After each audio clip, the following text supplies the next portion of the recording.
Hopefully this time it works. I know how that feels. Yeah, it didn't last a few seconds that time. Hopefully this works. That happened to me too.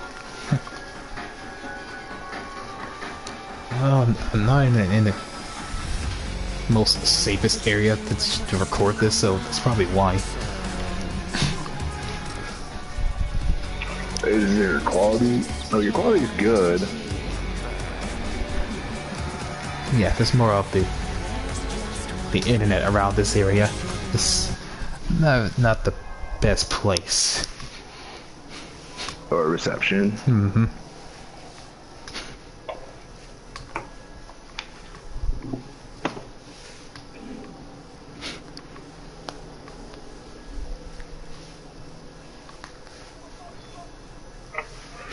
Alright.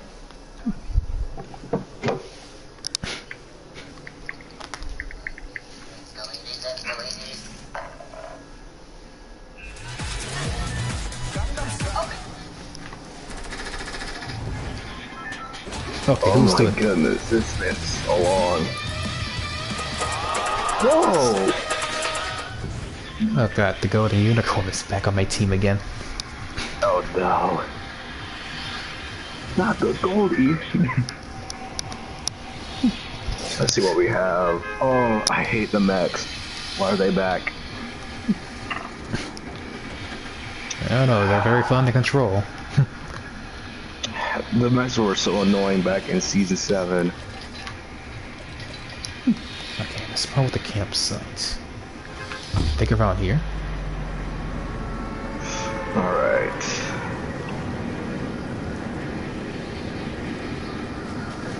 So we got the pyramid. With his little cabin over there. I have the back bling for that. Let's see. Alright. Close to Oh, 84 as I oh. speak. I love Weeping Woods. My favorite spot to go to. Ah, there's a camp. There is a lot of people. So it'll be under 6. I see a shotgun. Yeah, don't be discouraged by them.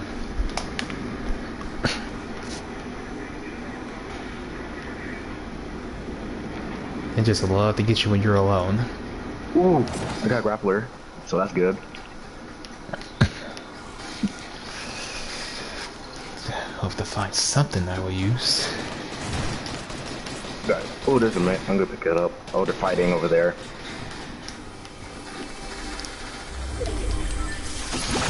Ooh, I got minis. Wait. There we go.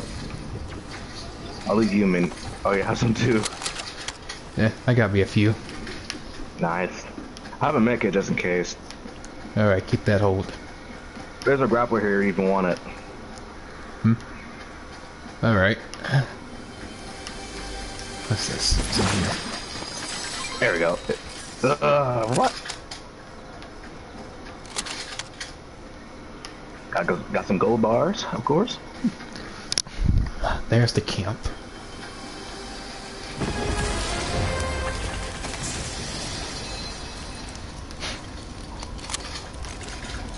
Now I'm at 84. Nice.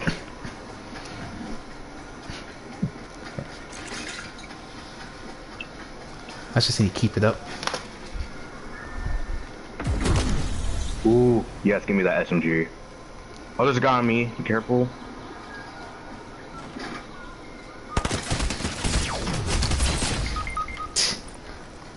Really? Pricks.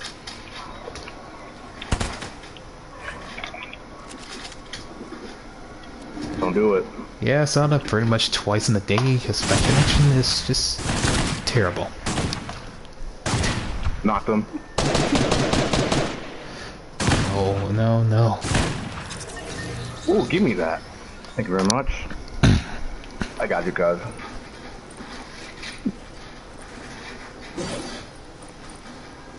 Yeah, people really irritated me when they did this. I still got it. Hold up. This got me.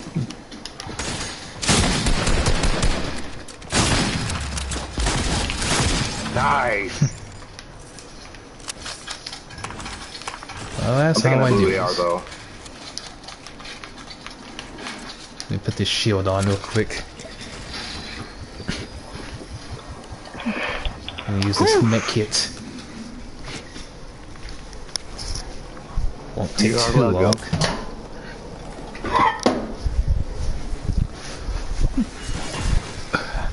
Alright.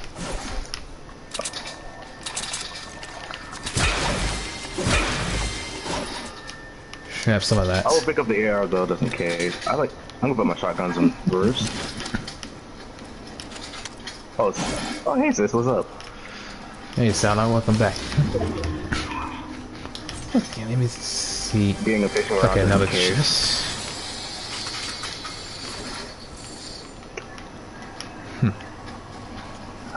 This brings me back memories. The first thing I go to is Wheaton Woods. Oh, there's a big pot. Yeah, go ahead and take that one. Alright.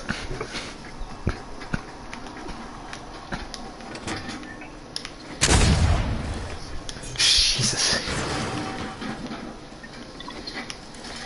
I forgot how powerful this gun is. Looks like I still got it. We got the Fortnite skills. Ooh, there are a few times I almost got a victory royale by myself. Oh, a few times. Let me tell you. Oh, yes, the combat shotty. I'm glad they brought it back. This thing was nasty. For you? I'll carry that, thank you. Yeah, we need a few of those.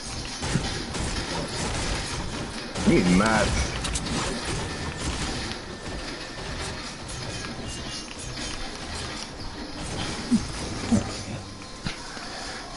You know, son, this game. Have me on your side. Yeah, pretty much. Well, I'm doing fine, Sana. Really. Doing pretty good right now. You know, Sana. You know, Sana. This game is for free, you know, on your Switch. So if you actually get it on your Switch, it's a crossplay. So it's a good thing this game's crossplay on any system. Wow. Oh, there he is. Locked him. Oh no, I got something for him. Yeah, seriously. Oh, let me shake them down a little bit. See what they got. Huh, take a couple experience from you. Well played, bud. Back to the gulag. Back to the lobby. Yeah. I sorry I had to dish you, but it is what it is. Pretty much. Oh, getting shot. Yeah, you can just check your Switch right now. Well, I don't think right now. Right now it's probably like late at night. So just check it whenever you can on your Switch eShop. I got this guy. There's only one. Correct. He's dead. Good aim. Thank you. Yeah, Sana, this. Yeah, Sana, this game is crossplay with the PC, the PS4, Xbox, and Switch. I'm gonna probably do some. Oh, he has gold. Hold up. Over here. Oh. Give me that. Give me that. Creepy. Alright. Don't believe me, Sana. When I first know about this, I was a complete newbie too. Kind of stopped playing after half a year ago. But then a friend of mine showed me how to play it, and I pretty much got it down just like that. You with the help? We can actually help you out. Know the layouts of this game. I actually won some duels before. Most games I've been playing is Imposters and Team Rumbles with a friend of mine. I love Team Rumble. It's such a good game mode.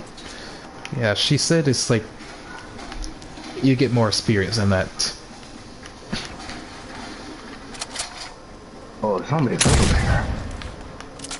Jeez, this guy's too powerful. Wait, there's a car coming. Truck. Okay.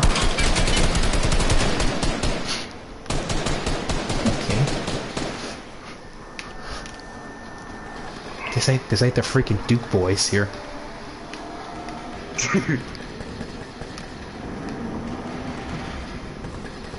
Shattered saucer. Okay. Oh, I see you running.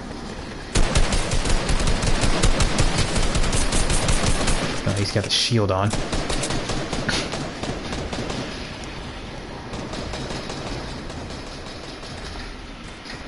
Knock one.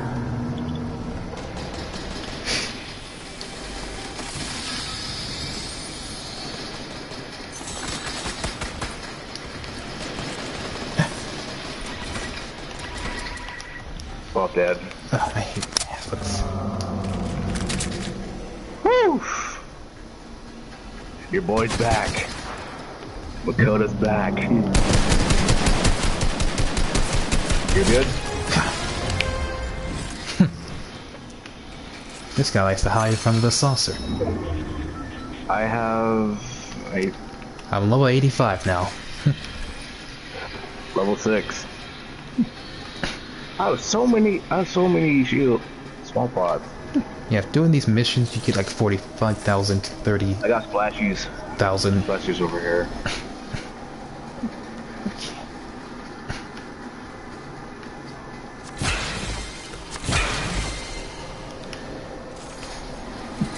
Okay, we're down with 23 people left. Good measure. Oh, I think it's this time you want to move from the storm. Oh, we can use the razor thing.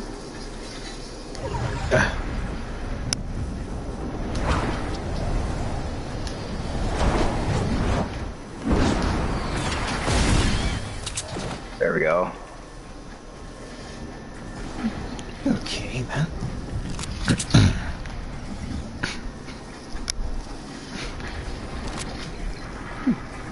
5 on my first day back. That was the first night, I mean. Cause the headshot or cube monsters in sideways. Hey, should I go close to that box? I wouldn't risk it. There's probably an epic in there. Well, not in the storm, by the way. Oh, rockets! Yeah, you need that. Too. Yeah, keep those. Keep those. Alright. Okay, no way I'm dying in the storm.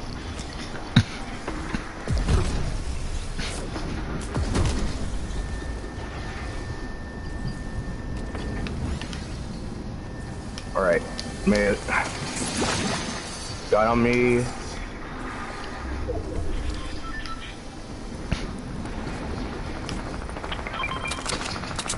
No! Oh no! What is he? That's how they want to play, huh?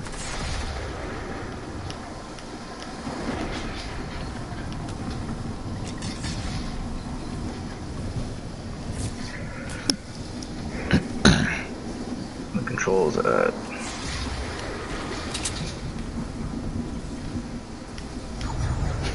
Okay. Oh, y'all want to be cowards now?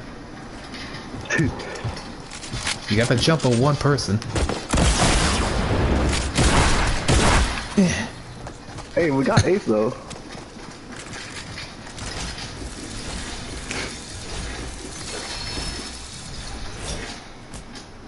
Sheesh. Head back the lobby. Let's see something.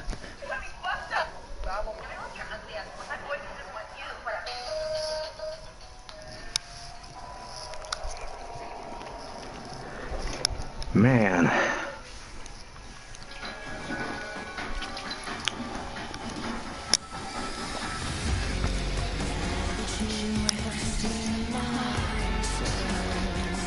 That was a a good first game. Mm-hmm. Hello again, Sasuke. Hey, what's up, Sasuke? What's up? $12.99 a pillow. $12.99 a pillow. Are you sick? No. How about 350? 350 is good. Oh, right. She got that from her video when I was selling pillows for $12.99. What, the first one? Her little gotcha video. Is. But I am excited for this next collaboration I'm gonna work on. Alright. I'm actually excited. But I'm gonna be Agent Chili.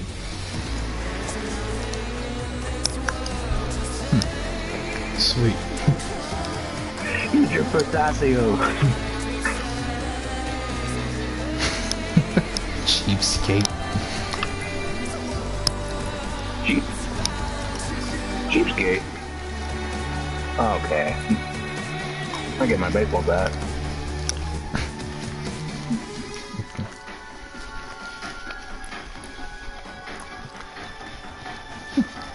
Oh, you may be Peely.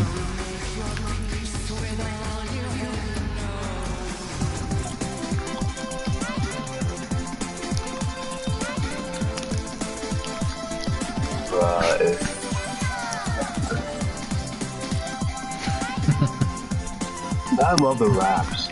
So good. Yeah.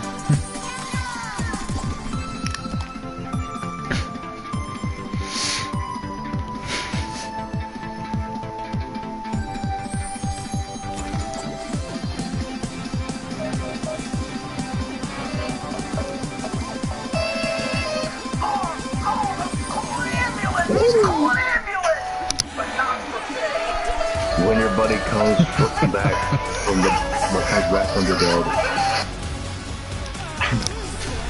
You boy here. I got those pillows over here. Actually, yeah, we do need those pillows. $12.99 a pillow. No, $12.99 $12.99 a pillow. What are you talking about? Hey, $12.99 a pillow. We got a deal here. I'm not gonna give you $12.99. I'm not gonna give you $12.99 for that. I'll give you back $3.50. What? I said $12.99 a pillow. No, I gave you $3.50. I had $3. Can I get that? You gonna take the $3? Just give him $3 and take the pillow. Take the pillow, give him $3. $3. Give him the money. Give him the money and run. Give him the money and run. Give it. Got it. He's got it. Where's my bill, man? He took it. Get that shit back. No. I want you to put the $3. Why are all of our pillows in here? Hey. Hey, no, these are my pillows. Do not steal my wife's pillow. Because you're gonna get bodied. These are my pillows. Kermit, I'm not. How are you gonna? Okay. How are you gonna be a salesman and try to make other people buy something that's already theirs? I got one. Yes, it's a very special one. Yep. How are you? Yeah. Remind me to never try to rip you again with pillow prices, because all those sheets gonna knock sense to me. And try to make other people buy something that's already theirs. I got one. It's a very special one. My pillow again. What do you want? I just do one of these. Spin it here. Fluffy. Pillows? No, not really. We have plenty of pillows in the house. Well, this one.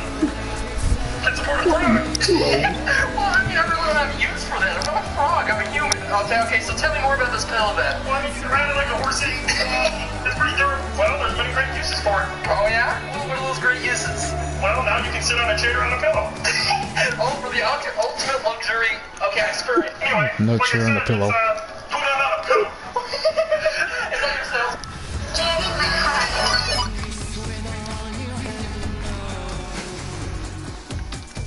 Oh, you're already ready? Oh, my bad. Yeah. I gotta give him the soup. Alright. Agent McCullough in the house. Agent.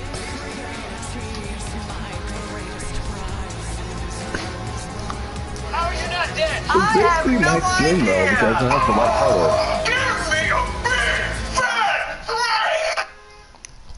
I remember doing that one when Bayo tried to capture me. Yeah, I saw that too.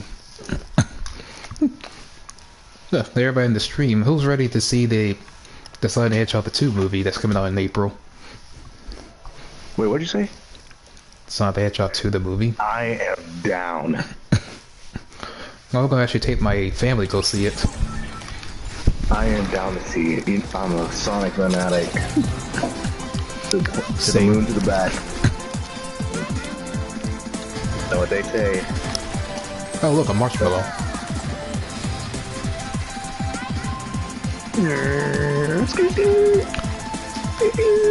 Let's get that marshmallow.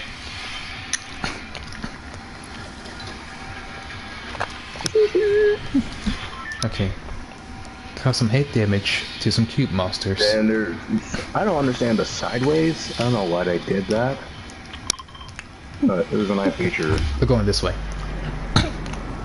Oh, right behind you. With my alphabet noodles. We're going into the sideway. We're going to the alphabet of the sideways. Makoto February 2021. Oh god. Okay, need to find me a gun. You're the gun, you must. Okay, okay, Yoda. I didn't expect Yoda to be in this universe. I'm Batman now. You see me flying like a Batman? Oh, there's my gun. Yeah, I messed up. Put that in the blooper. Look at my... I love this glider. I'm Batman now. You got all the loot! Hey, you're not gonna have my glider on me. Yep. Hey, at least I got a truck. Wait, is this Optimus Prime? Oh, I can... Alright. The Optimus Prime. Oh, yeah, it's Optimus Prime. Leader of the Autobots. Let's roll Autobots. out. Roll out. I got the kunais. Oh, somebody's here. Somebody's here. Hold up.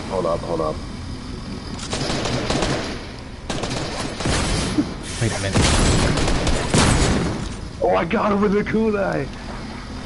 Well played. Sweet. Chicken. I got him with the kunai. Let's go. Oh, there's another one.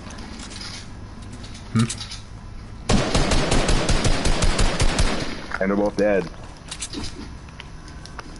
Alright. I have the power. You can't mess with me and my shotguns. I'm just too powerful. Do you want this combat shotty? Alright then. I'll take it. I feel bad. I honestly feel bad for them, but it's just a game, bro. Mm-hmm. Oh, this is what it is. Alright, let's head to the sideway now. Okay. No, I'm... Oh, this guy has shields. Hold up. And he went through the sideways without me. Alright. No, I'm over here. I don't think you want to go there by yourself.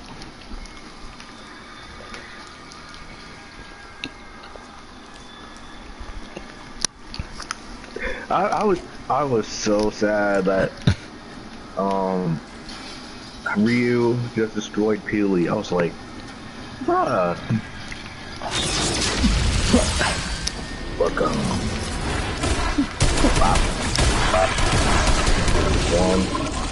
Oh, what's this?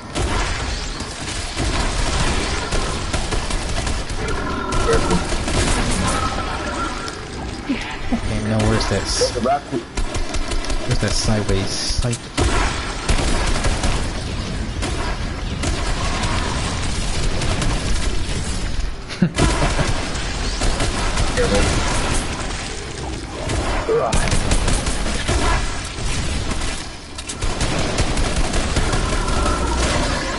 Stay back.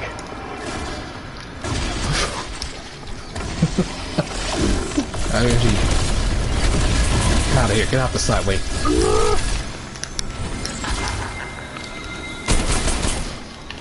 But still, I would never pay something like a $12.99. That's just too much. This stick for $3.50. Uh-oh. Hold still, buddy. Yeah. I tell you before I do that. That one guy had to interrupt me while I'm in this. I got you. You're all good. I still got my bills. Yeah, son, I know. I could have just took the $3 from freaking Foxy. Instead, you try to take my lunch pillow and then you just got bodied. I kind of felt bad for you, but... Ooh! I'll be alright. We got the sideways. Come over here. Oh, right. Here, take this other one. I already got everything I needed. He dropped this for you. I already have it. We better get moving because he's gonna get us. Alright. There's no vehicle on site. What is that? Oh, Lappy, you know me so well. Let's go. Welcome to the dark side. Is that ammo? Well, that multiverse Wait, do you run faster? Oh yeah, you can. Yeah, you got a whole L2. Whoa! Warn me first. Try to slice a banana. Come silly. on. Try to make me banana slices right now. This banana split. Oh. You took my job. Oh, we better get skedaddling. Okay, that story is gonna catch me. I can leap. There's gotta be a car somewhere.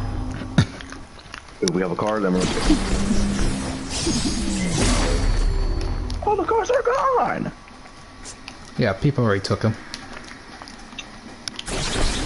Oh, please, thank you.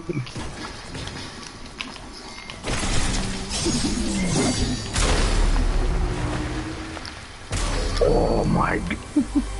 I love this side. I'm never letting it go.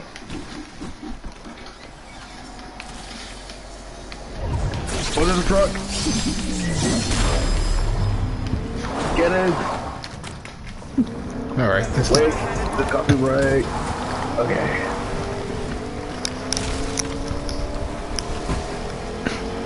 Woo! Don't worry. Wait.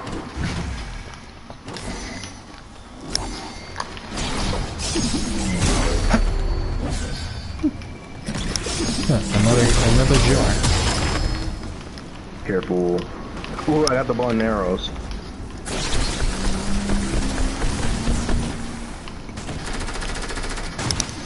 Oh, there's some people here. Double kill. Your boy got it.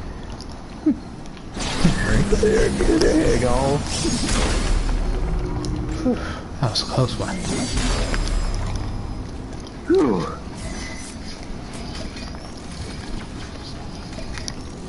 Yeah. There you go. Whew. Okay. Hey, we'll be fine. Oh, there is. There's an enemy over here. Oh, that's just Tora.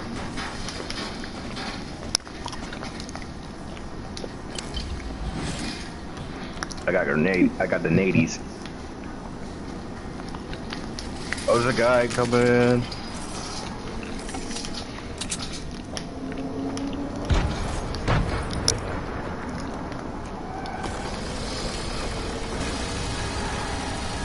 What the heck?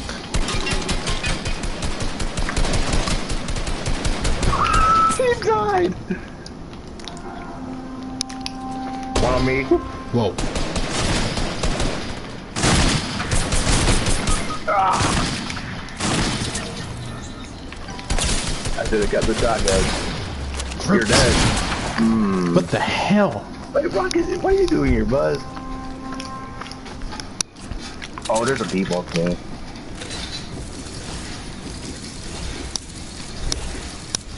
Run it back.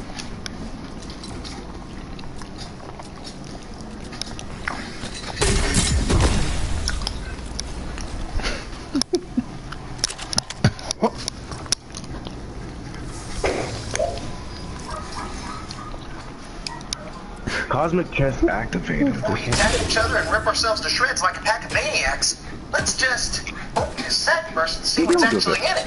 It might not be even worth the trouble. Touche, monkey. Okay, it's worth it. I tried to stop him, man. Hey, gamer girl, welcome back in here. Hey. Okay. Todd, you didn't fucking pay the power bill, you serious? When your lights don't work, They work. I did this before. Silent night, oh yeah! Too much. No, that was just right. When you had a room and forget why you went in there. Like say. Oh, that's right, I was getting chased by a cereal. Yeah, it's very serious, Anna. At least there's no copyright because that would be problem. Yeah. YouTube, you need to do a better job. Okay, what's next? Complete the sideways encounter damage instance. Want to go Weeping Woods Landing. again? See how it Collect the goes? record. Oh, shoot. The pyramid? What the heck? Where are we dropping, boys? Over here. Where are we dropping, boys?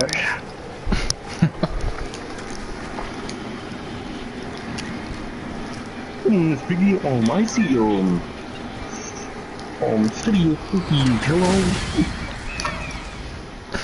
I'll take a 350 pillow, please. Thank you.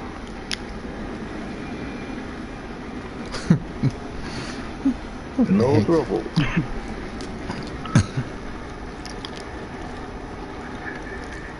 Yes, I had to deal with Bayo simping. Of course, I dunked her to Valhalla, yeah. of course. You know, I actually did. It's been a while since I did a story time thing with the Persona games. But I told Sana the first two, so she knows that about that one. I told the 3. We're still doing 5, but I can actually do 4 a bit. If you're doing 4, I'm down with you. Well, since I already finally beaten 4, so I can actually know how the story can go a little bit. Okay, I think this goes on those who have not seen it. You should see it. Animation, game, it don't matter. It still played the story. So, I got the tires. okay, I see the story. So, story, I would tell in... $12.99 a tire? $12.99 a tire? Hey, this is my official tire.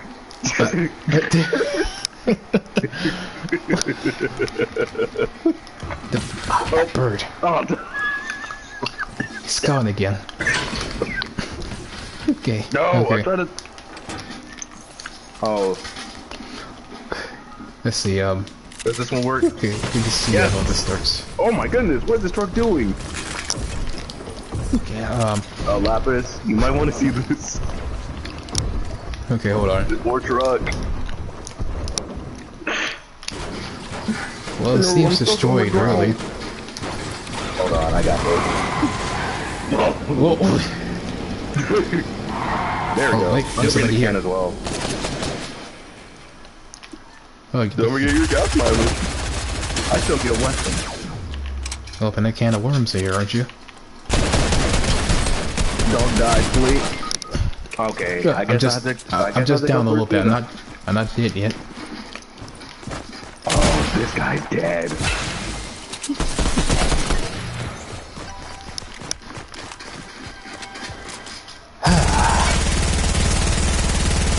Come here, boy. Spot some unexpected references of characters you can like erase it.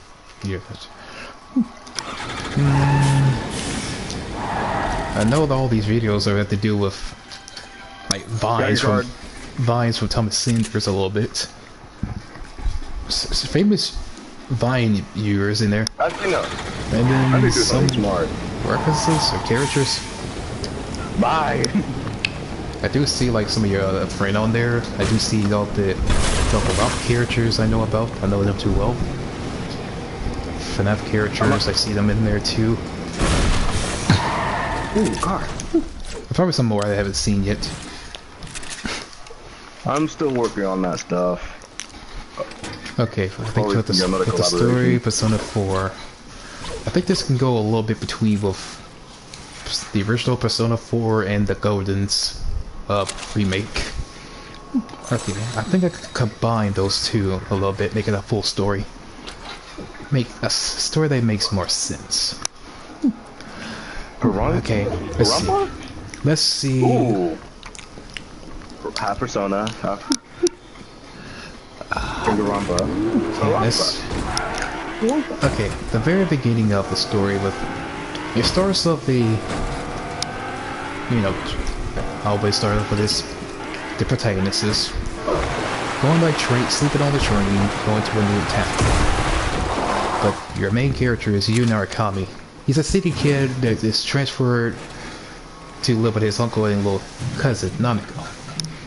Just for 1 year, since both his parents are going abroad overseas, so he had no reason to stay by himself. So basically, his mother got in contact with her youngest brother, who is your uncle, by the way. Pretty much you know that before he wakes up, there was a limousine, and our friend Igor is in it to strike a deal with Narukami. We meet with his attendant, not Elizabeth, from 3, Margaret, who is the second eldest sister of the attendants. Pretty much after Narukami woken up, he met with his uncle and his little cousin Nanako at the train station where they pick him up. Okay, when I say I make this a full story based on both Golden and the original Persona 4, I'm gonna make it like that. This makes sense. Since Golden kind of add more story to it. Let's see. You're gonna get rebooted. After Narukami was getting ready to leave, he bumped into a mysterious girl at the train station. Oh no, for some reason this mysterious girl picked up some kind of item that Narukami had dropped. He had dropped. So there she got to a little gas station, before leaving.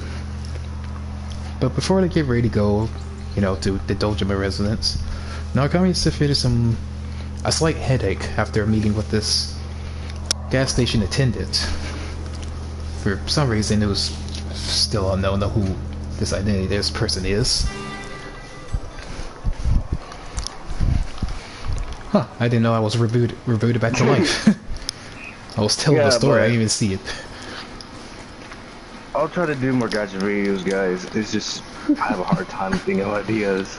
Yeah, but you didn't expect to put in ones that you haven't seen in the video yet.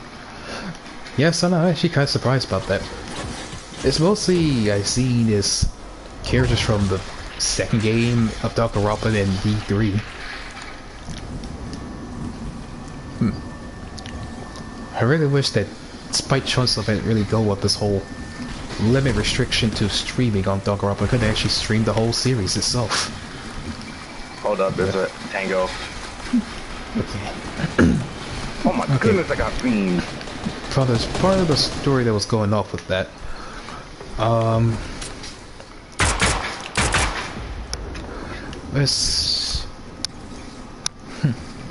Okay. I guess the more they made it to the Dojima residence, that Dojima actually knows about the situation with his parents.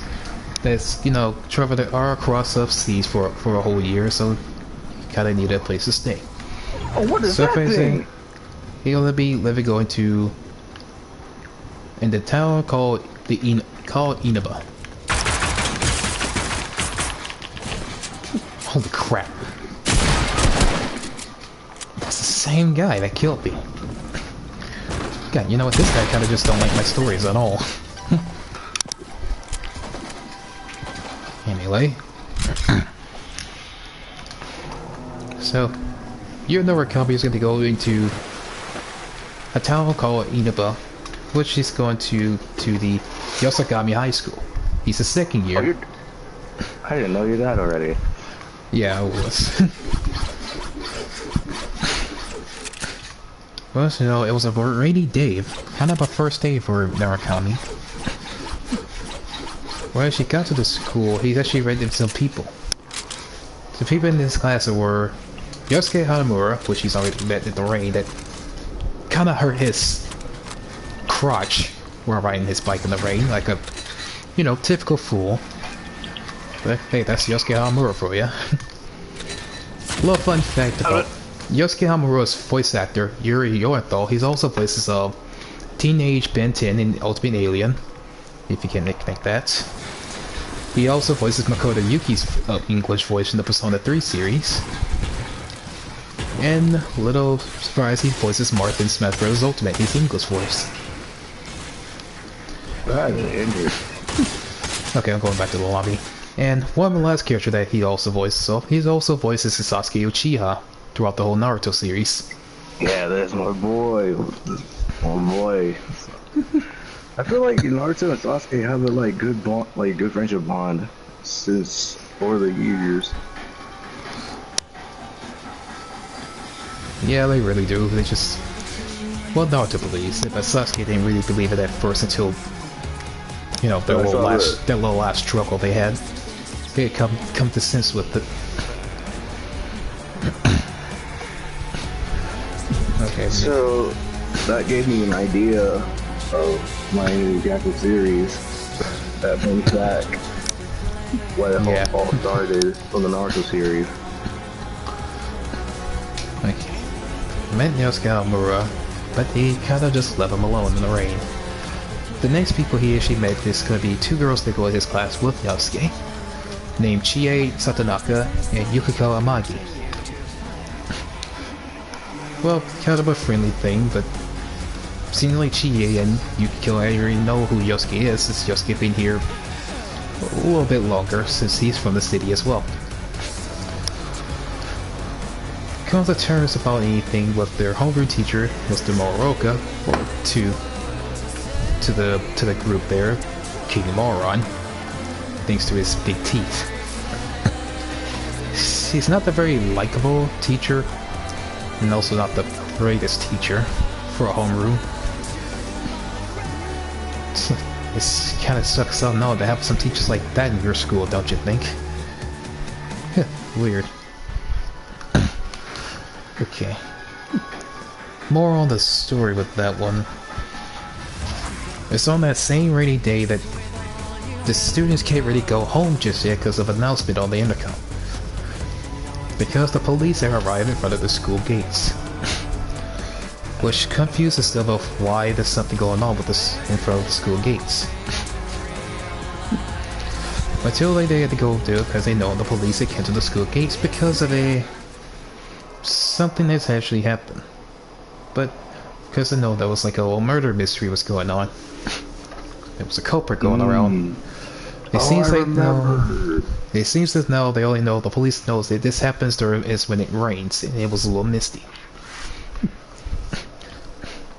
But most of know, Narakami is walked home with Satonaka and Amagi, which he had come across with Dojima, his uncle again, but also a new guy named Adachi, who kind of a newbie when it comes to this stuff. He may seem like a nervous wreck for a little bit, but he's a nice guy once you know him. But he's pretty much talkative when it comes to police stuff.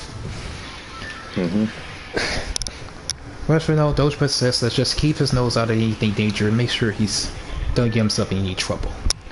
Which much they obliged to it and just went back home to Nanako. Which is still pretty sad about Nautica's had to be like a 7-year-old daughter who's had to live her life like a housewife.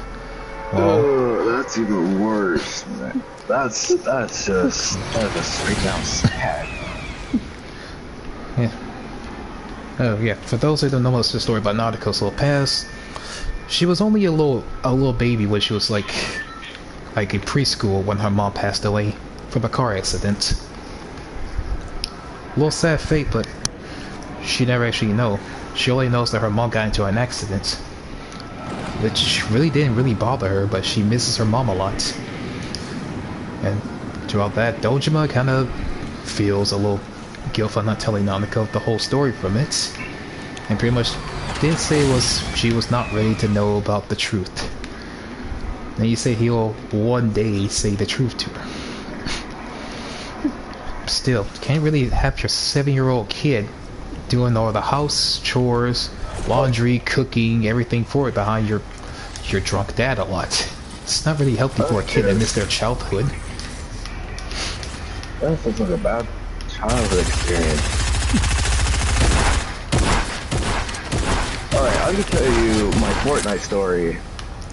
So, actually, I didn't play this before, it was my brother. So, it was me and my brothers I played.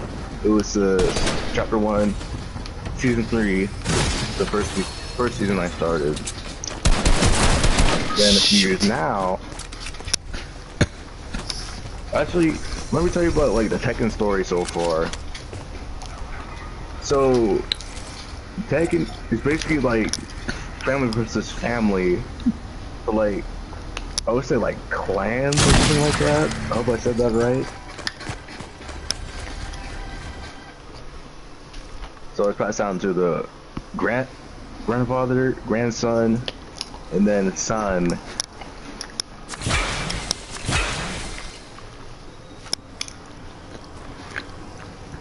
Huh. That is interesting. But like the protagonist, he's not. I was trying to remember his name. Jin Kazama, yeah, Jin Kazama, the protagonist, has the devil's curse, but is trying to like break it by defeating his father and his grandfather. And it's still interesting till this day. Still don't know the truth of the Mishima clan and its power.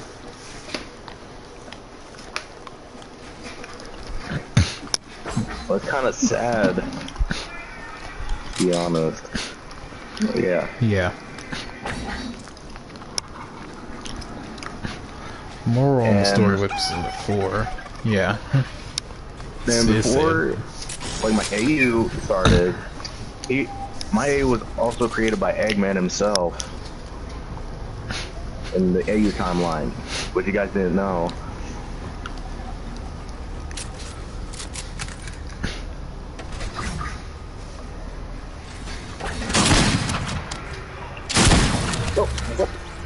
He was camping.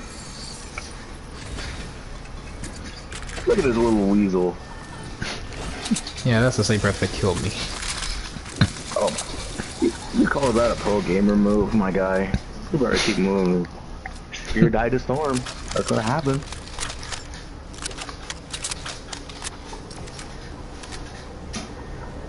The cat is angry now.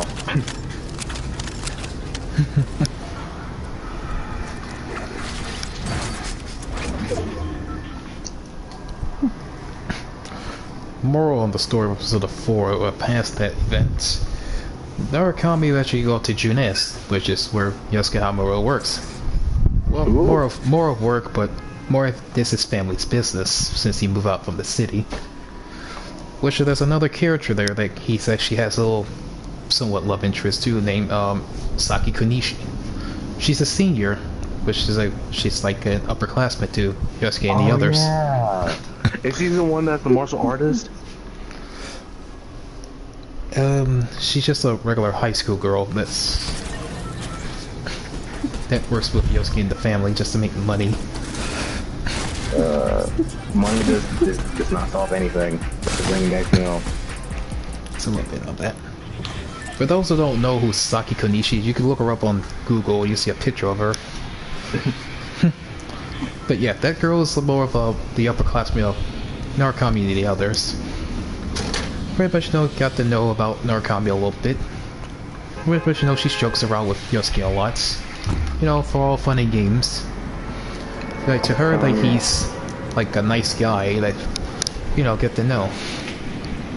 It's like you get to meet him, and like friendships start creating, even bonds with the personas itself. Mm-hmm.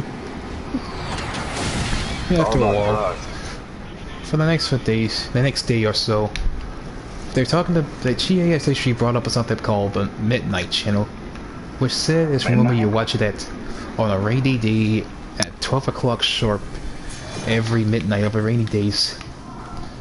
Well, a few days of rain, that you say you're supposed to meet your soulmate through the TV when it's completely black out. So the three tried it out at 12 o'clock at midnight. Narukami saw it actually worked, but it didn't show his soulmate. But instead it shows a flashing image of what looks like a girl who is completely getting attacked by something, but couldn't really complete it out. So Narukami thought he was like hearing voices, illuminations. Hallucinations. There you go. Pretty much something like that. Which he had the strangest intentions to put his hand to the TV, which it went through the TV. Which somehow, whatever was getting at him was actually trying to pull him in. Which he got out. So the next day, Chie, Yusuke, and Narukami were actually talking about the Midnight Channel, that if they were so saw their soulmate. And they all said it was a girl. But it's find it very strange that why all their soulmates would be a girl. Which Narukami explains that he almost fell into a TV that same night too, but they thought he was just very sleepy that night. That was a bad dream. So they didn't believe him. So about the very same day, like a little later, they actually go to Juness for this find Chie a TV, since she needs to watch her kung fu flicks. Yeah, that's my girl, bro. Which is how they tried to put their hand to the TV. It didn't work. Until Narukami tries again, and this time his hand actually did go to the TV, which they all saw it to himself. Which was kind of very bad now, because they had he said there was nothing more spacious on the other side of the TV. Well, as you know, since they're in the open area, and there was a lot of people were coming, and they don't know what to do, and they really just, very clumsy from it, and kind of tripped himself inside the TV world. Oh, wow. Pretty much they fell into the other side of the TV world, where it's completely foggy. They couldn't see a thing. Which, they kind of go straight forward to a little area. But this whole area kind of seems like some kind of room. More like an apartment room. But it had pictures of what it seems like a woman's face been crossing out, and also a noose was hanging on the ceiling. But this is the same room that one lady from the news had committed suicide from, that died. That had an affair with one of the guy that was announced on the TV. With the point of that, they had to go back and try to find a way out. Which they had come up against that something was coming to them from the fog. Which that thing that they saw was a big stuffed bear that's walking and talking. And this bear thing is Teddy. Which he told her that he was trying to know about, there have been people that have been thrown inside the TV for the longest time, and he's been trying to figure out who's the one been throwing them in there. which you know they trying to get out. Which he popped that TV and pushed them back out to their world. So they pretty much got back to their world from the TV. And pretty much now they... For the next day, Yosuke kinda didn't feel right. He felt like there's more to it about knowing about what he heard from the announcement. Well, which brings up that now. There was an announcement that everyone has to go to the gym because of a tragic event had happened. Which the tragic event did not involve the girl named Saki Konishi, who was a senior of that school, had recently passed away. Which something they found her body hanging on top of that telephone pole. They don't know how did she get up there or how she was murdered, but even the police couldn't figure a way out from that. Or something did. Which kinda made Yosuke Hanamura shocked and depressed from it. Cause he had loved this girl, but he didn't get a chance to tell how he was feeling. But he didn't want to believe everything that happens. So you should have told him from the beginning. Yeah. You should have told him from the beginning. Which you're gonna get got. Which he had a plan to tell Narukami and Chie that they should go back to the TV world to see what the real reason of how did she die. Because the Midnight Challenge is kind of the reason why that she died, or something related. Oh my gosh, bro.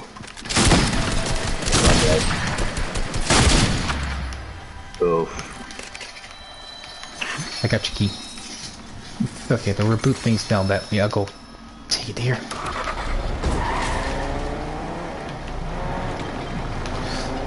So, pretty much, Yosuke actually came prepared. He got some medicine, a rope to tie it on their end just in case to pull them back if they go too far. Just safety precautions. But it seems he gave Narukami just a golf club, you know, for self-defense. But little as they don't know anything else going to be there. So, they just take what they can get. So, when Chie was actually about to pull the rope back to see how far we're going, the rope kinda snapped a bit. So pretty much now that those two are pretty much in the same TV world, and they came back and saw Teddy again. Which Teddy thought they were suspects because they came back and thought they were throwing the bodies in the TV world. Which they had no idea what he talked about. So for the little more about it, Teddy has a very strong nose when it comes to seeing through this fog. Which they can't see themselves, so Teddy made them some glasses. Which somehow helps see through the fog as clear as day. But for some reason, they were actually about to get attacked by these things called shadows. Which I already know Persona, these enemies are called the shadows, which are very beings that come out of any kind of entities that can be survived by any of those who are used personas. Or Arcana. That too. But you know, they were going to get attacked, but Narukami also heard that voice again in his head. But this time a card came to him, and this card, that he had to shout up a certain word that, you know, every protagonist does every time when they gets it. He shouted out Persona and crushed the card in his hand, which came out his main persona, Izanagi, and defeated the shadows within no time, no fear and doubt. Which by that time, that's Teddy, has to give Narukami the name Senpai, since, well, for obvious reasons, really. But more or less, they actually are in front of... Well, Bakoda's a little bit good, man. I'll continue the story a little bit. A little bit on that. Yosuke, as you know, where they were in front of, it was the Konishi's drugstore, which is Saki Konishi's family's family business came from. When they walked inside of it, they started hearing voices. I did. They heard voices, which is of people saying that because of Junes, this family's business is going down. this family lives very poorly, and they're talking about Saki because a girl who works for this family business is working to another store that competes all others. Which is pretty much the talk of the town. Which know of Saki Kenichi's mom and dad as she's talking about her. And saying as to how disgraceful it is of her that she's been working with another store and not her family store. Or more on it, she's just doing it for just get some money for herself.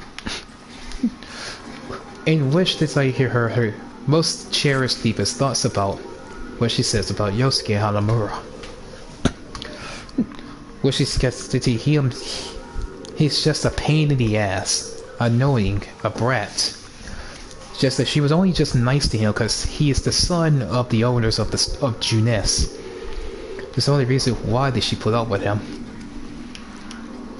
The more of that, she couldn't really like him. It's just more she was just being nice to him. Which until they heard another voice that was talking over it.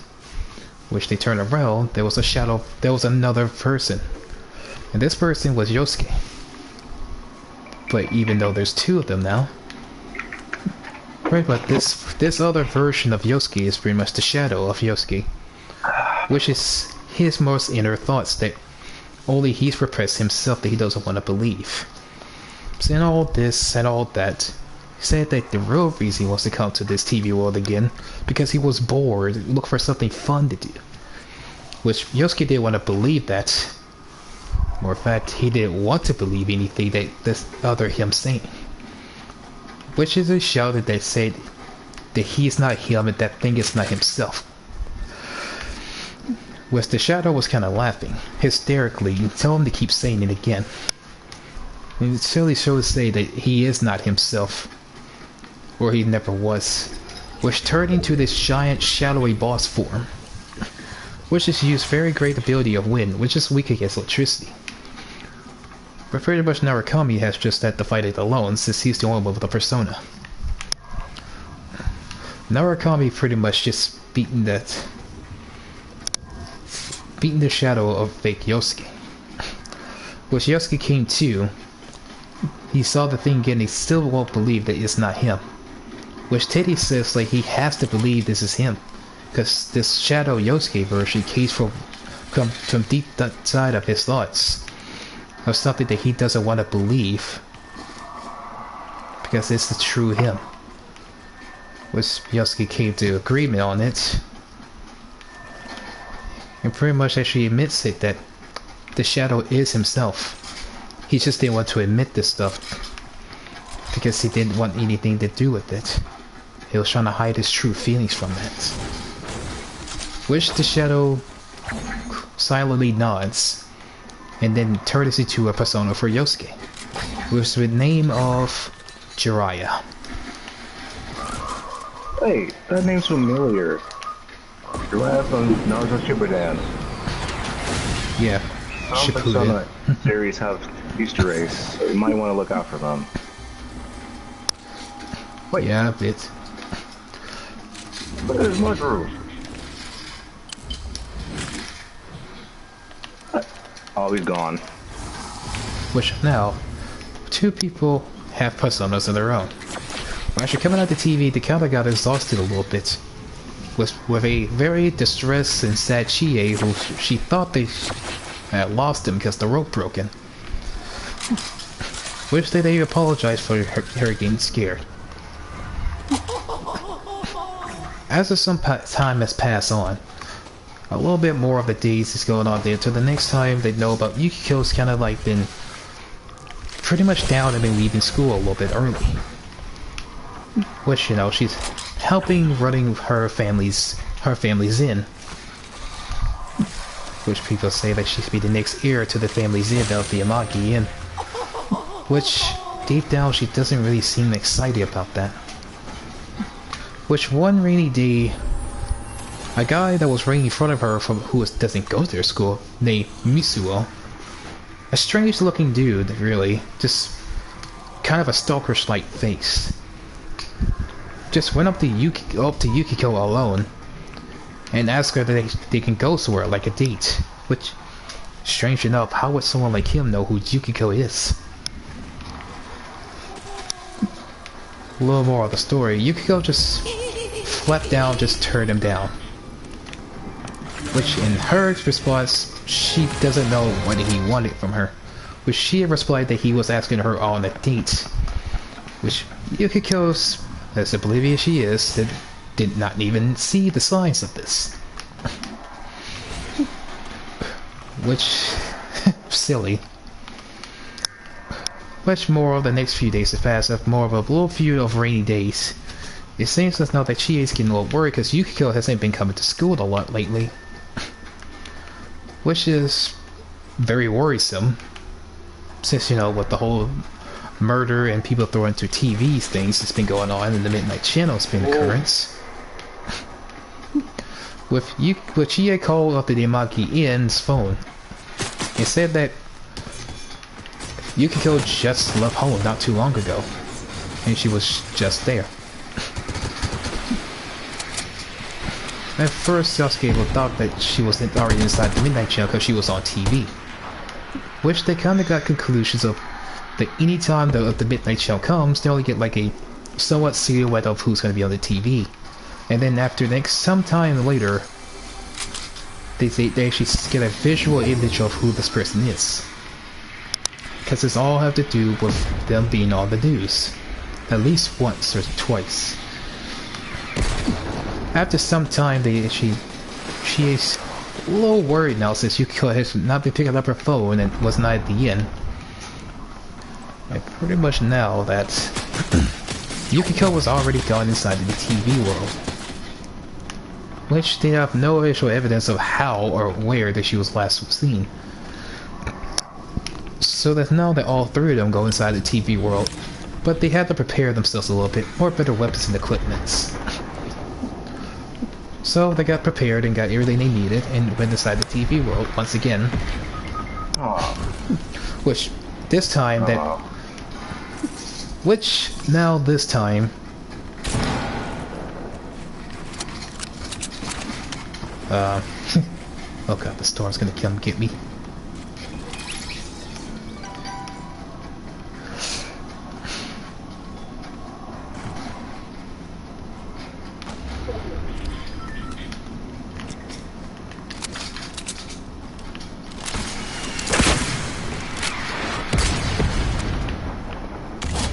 And you're dead. Oh, nice. There, more of the story too. They Teddy actually senses that someone is actually in this TV world too. A strong scent they point up to a castle this time instead of this drugstore. With Chie, who was very impatient, running already inside the castle, without even knowing what kind of danger she's putting herself in. With Narukami and Yosuke going after her, finding a few shells to catch up to her. When she was not very far from the location they was going to, they found the shadow Yukiko, who somewhat acts like a princess in distress that's looking for her Prince Charming in some reality show. Yeah. For some odd reason.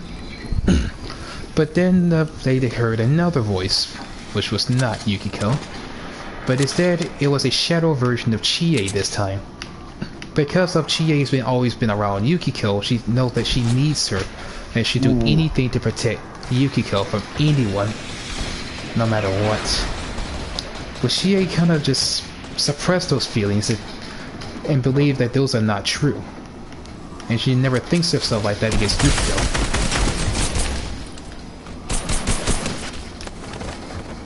Out of here. Oh, that's a scar.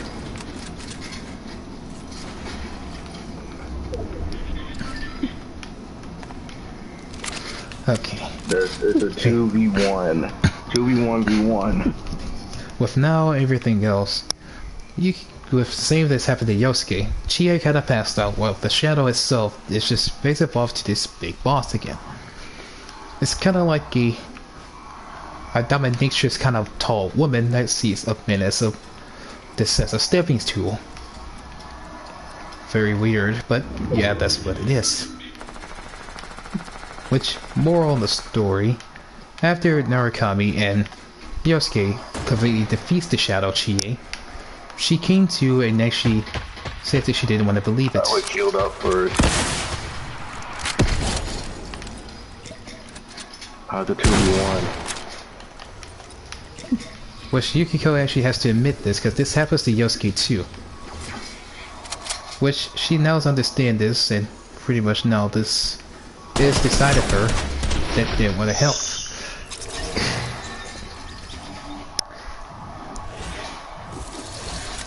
Could have been better.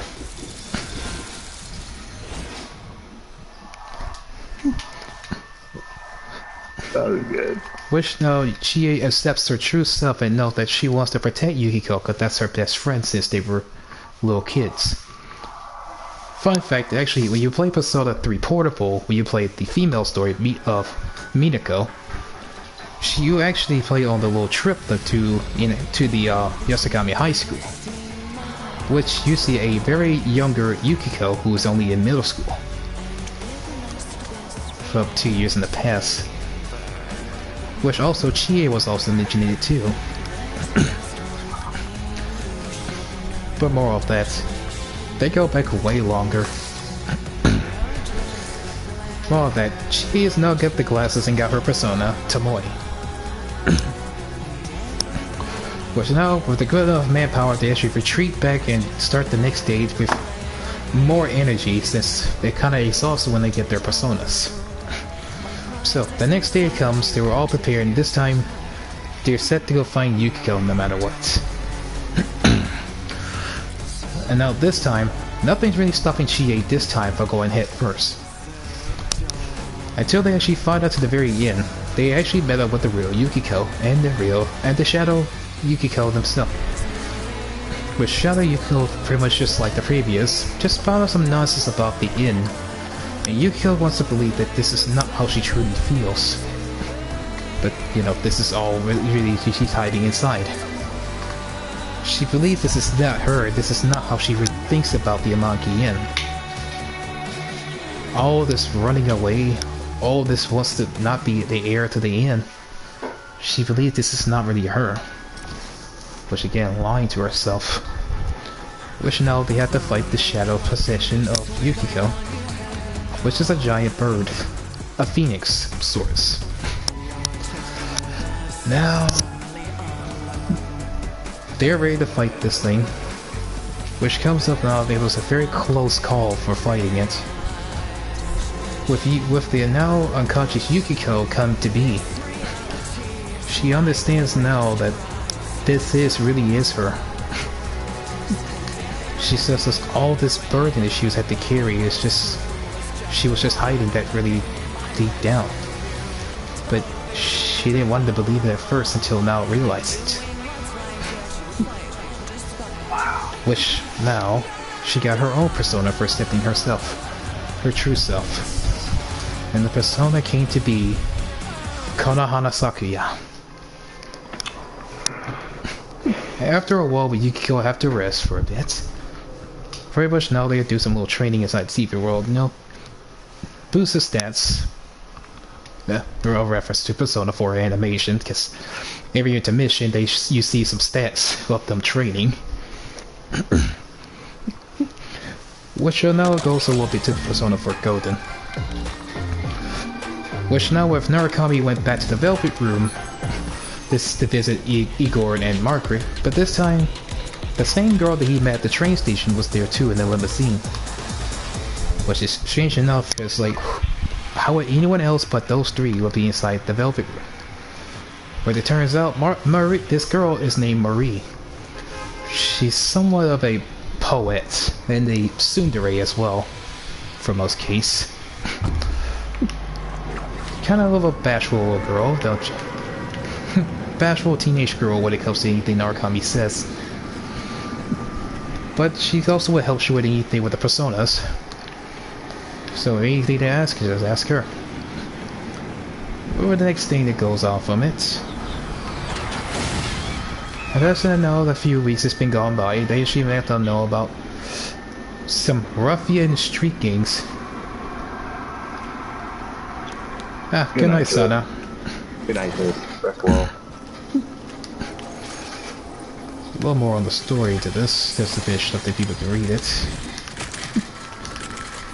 It's bad enough that some ruffian biker gangs been causing a lot of ruckus throughout the town. And the more person that got into it was a guy named Kanji Tatsumi, who has previously been of the family's Tatsumi tile shop. Which then all the gang got to know that he was on the TV, yelling, screaming, cussing out the camera people, even the biker gangs. Which no, they had to check on see if he comes to the Midnight Channel, which he hasn't yet, until it actually puts a silhouette of him in it.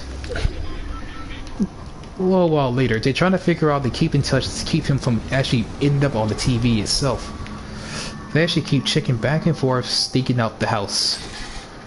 Well, more of the shop, not the house, but make sure that both of them end up on teams. Yosuke with Chie, Namakami with Yukiko. You know, just to keep a watch to see if he's gonna be running around. Which, one day eventually they got together, they saw that Kanji was talking to what seems to be a male figure, a little bit shorter, but was dressed in all in blue. Well, apparently they know that this little boy name is Naoto Shiragane, a detective, who was talking to Kanji about questioning about what the ruckus about with the biker gangs or anything in relation. Which Kanji's kind of nervous when talking to this boy, and doesn't know what to feel. So pretty much he just feels like he's judged. Which no, the boy Naoto has leave at that and said the next time they'll see him again. Which got Kanji confused about why does this boy want to see him again, and for what reason. Which as he kind of spotted the investigation team, and he was basically give chase at them until they completely lost him. Now, after a while, they decided that they'll keep on staking him. Be careful about them. Those things are vicious. Alright.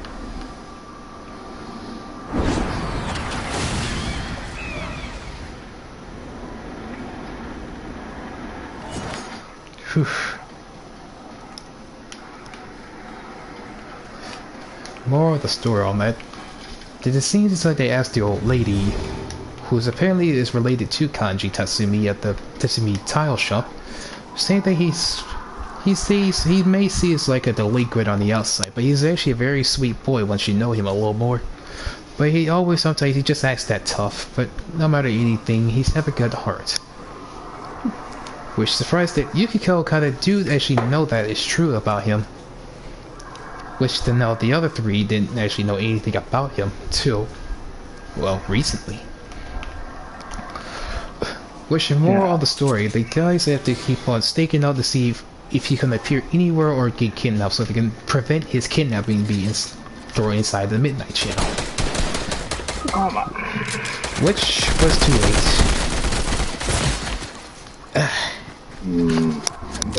I'm ready up. Pretty much now that the next Midnight Channel came on again after a few days of rain. They saw the other Kanji, but this time it's more of his personality is kind of different than how he was in real life. He seems more of into male type anatomy atmospheres now, and in the Stevie bathhouse. For some reason, kind of creeps you out once you've seen that scene. A little more of the story, they know that he's inside the TV now since his shadows appeared. So they try to prep themselves up, get ready for the next thing, and go on to inside the TV world. Which they kind of need more of a sense on what he is. Since Teddy's nose was a little stuffy, but he knows that someone's here. They actually found the sauna bathhouse. They actually know that Kanji sensed here. Which deals a lot more that they actually found where he is, found his shadows as usual, and they actually found the real Kanji, who apparently was yelling at his shadow. For all the reason, he just didn't really believe this other person that looks like him is really him. Kind of disturbing, but and confusing. But seriously, no, he didn't really believe any of that nonsense. He believed that there is no way that this shadowy version of himself is really him. Up there it is. I found the side way.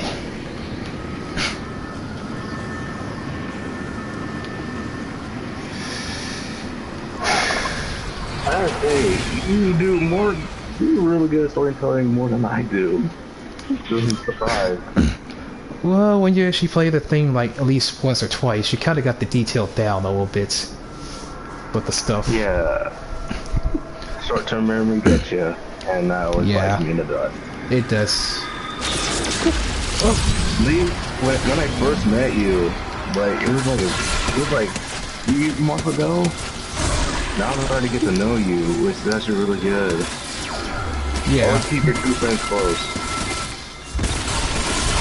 Exactly. Oh, I am so. This nasty gas is killing me. Oh no, it's the gas. I was about to pick up a gun till they caught me. I was about to read it to you. I was like, a monster. Yeah. Oh well. But first of all, the investigation team was getting ready to fight the Shell Kanji's true form. But this pretty much I'm bringing up the animation, but this makes it more funny. Which the two guys were kind of like these Kanji Shadow and these two other shadowy muscular guys here. Which these guys don't have any kind of definitive weakness, depending on what's fighting. It's like one's weak against fire, one's weak against ice, but they're very immune to fighting, or actually enjoy these kind of anything that have to do with cold or heat. Which Narukami and Yosuke kind of just pretty much are very uncomfortable with this, since this is kind of only aiming at the guys, because it seems like the shadow itself, Kanji, and those two other shadowy muscular guys are not much very into you else. Oh, wait, they are? Oh yeah, I remember. Okay. Yeah. Which kind of make the guys more weaker against this fight here, unless they kind of combine their strength to take out those two guys first, then Kanji last. Which where they finally managed to actually beat the Shadow Kanji, which the real Kanji wakes up from his unconsciousness, which is gonna just spouts up more crap, and pretty much know that he just punched his own shadow. Which comes to terms that Kanji's not really like this. It doesn't matter if they're a guy or a girl, he's just more scared of being rejected and being judged for his appearance. Felt that.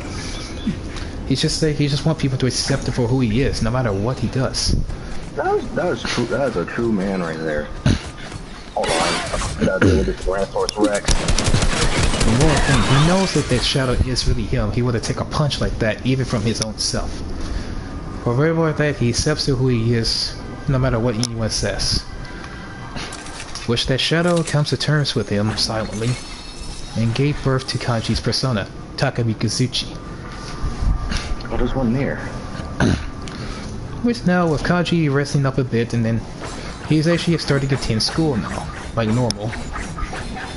Since now that Kanji is himself, even though he's a bit taller and muscular, but the guy pretty much is like clueless with anything at tenfold. But pretty much know when he finds out these guys go to the same school as him, it's just a chance to find out that these guys are his seniors, so it makes Kanji Tatsumi a first year at Yosagami High, despite appearance. And pretty much wants to join the team and actually just want to stop the murders, and get revenge on the guy, or woman, whoever kidnapped him and put him inside the TV world like that. Which of now they have a more bigger and better team. Which of now they kind of now have this feel, but next few weeks it's been gone past a little bit more, which Teddy started going through a crisis of thinking about what he truly is and what is he really, since he can't really remember much about himself at all. All that he remembers was about the TV world, and that's it. He doesn't know anything about where he's from or where he was born. Which now Teddy somehow finds a way to go into the actual TV world by one day. Just went through the same process of being brought in. Which now, pretty much Teddy now can go back and forth to the real world and the TV world just like everyone else. With another surprise to that too, Teddy also created a human body within inside of his first body. Which they have to find him some clothes since they can't really have him. It's just like Teddy creating a body inside of him. It's like creating a newborn baby. It's in some sense of that. So they just found him some clothes on Yosuke's tab since he works at Junis. Which kinda makes him angry because, you know, there's always a tab on him. Which now Teddy can actually go back and forth to the human world. Which much later.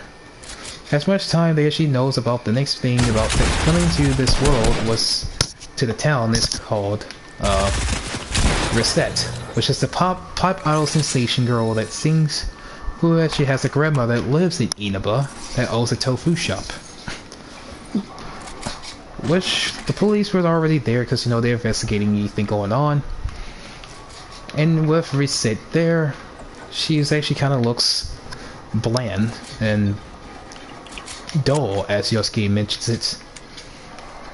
But they kind of, that Narukami Kanji and Yosuke have to mention her about anything that somebody's coming after her, that she needs to be careful, just in case.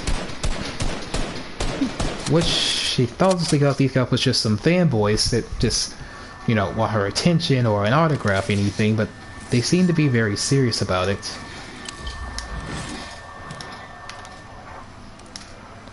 But now it seems that now it comes to it, she kind of goes along with it. With Dojima and Adachi, they came there a little bit later, while the other three are already gone. With Dojima was asking about it, and Rise asks us like that she knows that they came here for, like, somebody might come and kidnap her, and be careful anywhere else, because 3 boys that came to talk to her. Which kind of got Dojima a little bit angry about that Narukami is kind of snooping himself around with the investigation. But she strictly told him not to get involved with it. Which kind of upsets Nanako a little bit.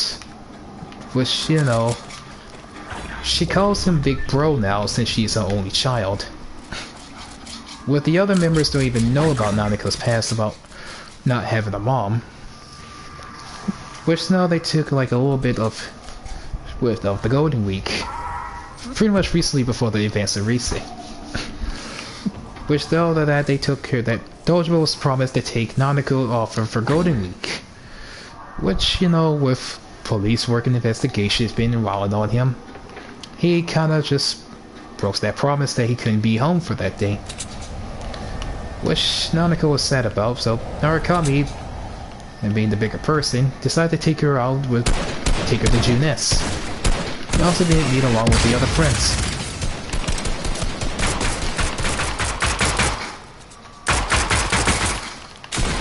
Shoot this guy in the butt. Keep low. Yeah, I'm a little bit low.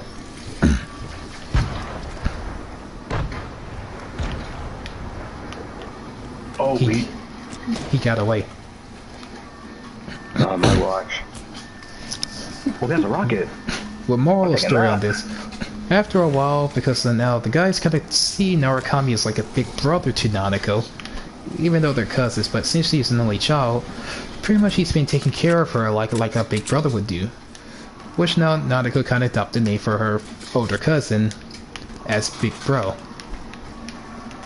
Which now they actually go along to take care of. Which Narukami wishes first if he's going to protect her no matter what. and also make sure that she stays happy.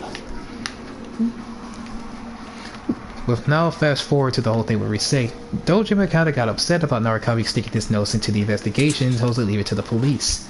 And told him to not get involved with anything that would get him in trouble. Which Nanako thought they were fighting, but you know, kind of break the silence. They were not fighting, but just discussing for him to be careful. Which Narukami promised that he will not get involved with anything that makes his uncle upset. With more on, that Rise was on TV a few times before, and that Rise's figure was also seen on the TV twice now, just like the previous captures. But now this time her shadow's a little more different than the last one. But the way it seems is now that pretty much that Rise is now inside the TV, since her shadow is completely there in that TV world. But since Teddy's nose a little more stuffed up than before, he can't really pinpoint where she is. So pretty much the whole gang had to go around town asking for clues, ask for anything that's going on, something that could have a hint about Rise, so they could find her. Not on my watch. With now, they actually got some clues after like a few days of investigation that Teddy actually found out where she is. Pretty much now, this time, the way though how Rise's shadow was acting, of course it's gonna lead to somewhere that's almost like a club or something. Like one of those dance clubs. Which kinda makes them find her very quickly. Which they just finally found her.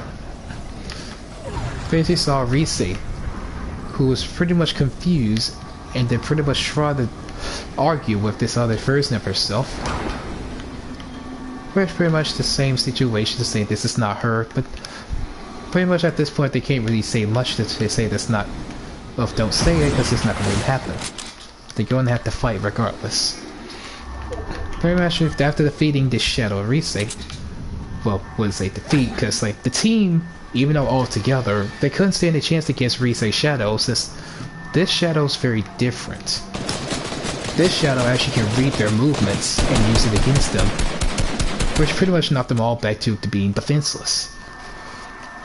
Which up to the point that Teddy kinda had this unwilling power inside of him, which you can call that, from that word glow, is where the Teddy ran across and then into Shadow Rise and pretty much defeated it.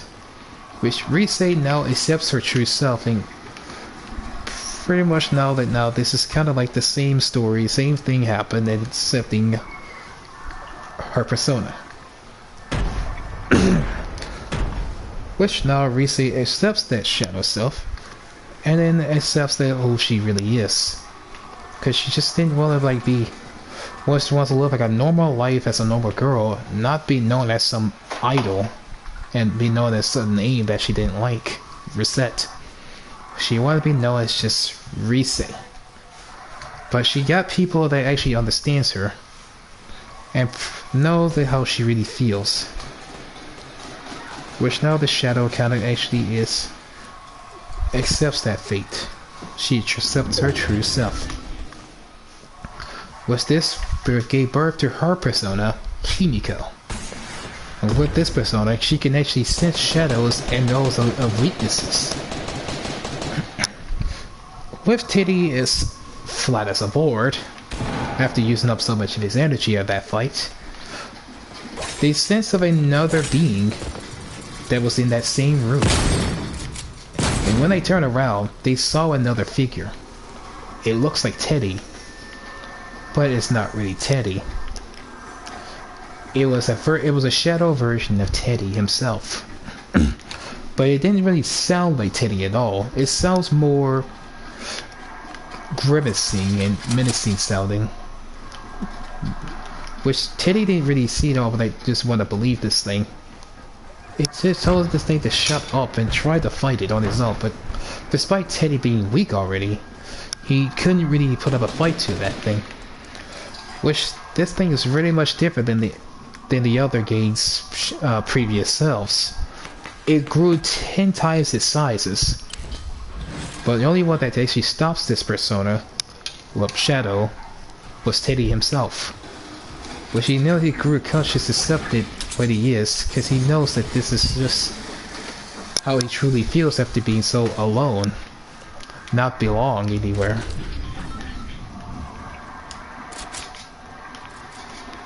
And pretty much at that point there is where the Teddy got his persona now, Kitoki Doji. And pretty much the point now where Teddy created the human inside of him kind of leads up to this point now. Which now that it comes of a much easier time for Teddy not to be alone, you can actually create this body of it because of Chie somewhat made of a promise to go on a date with him. Which, you know, Teddy's kind of not really all into everything really, because he's still new about the human world itself. Still pretty much, well, same old Teddy. No order what anything. So pretty much after a while, they actually have to know that to spend some time on them. They actually know about the murders is still happening. But this time, they found out of the murder of their homeroom teacher, Mr. Maruki.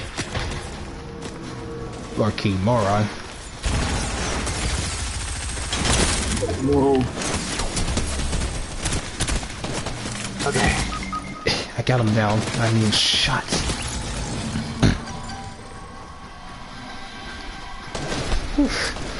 But that's like King Moron was... That makes it very strange, because all they came to the conclusion that on the TV, everyone became females, they were on TV. But they threw that out the window, because only those who become on the TV was on. But Mr. Maruki, King Moron, has never been up here on TV at all.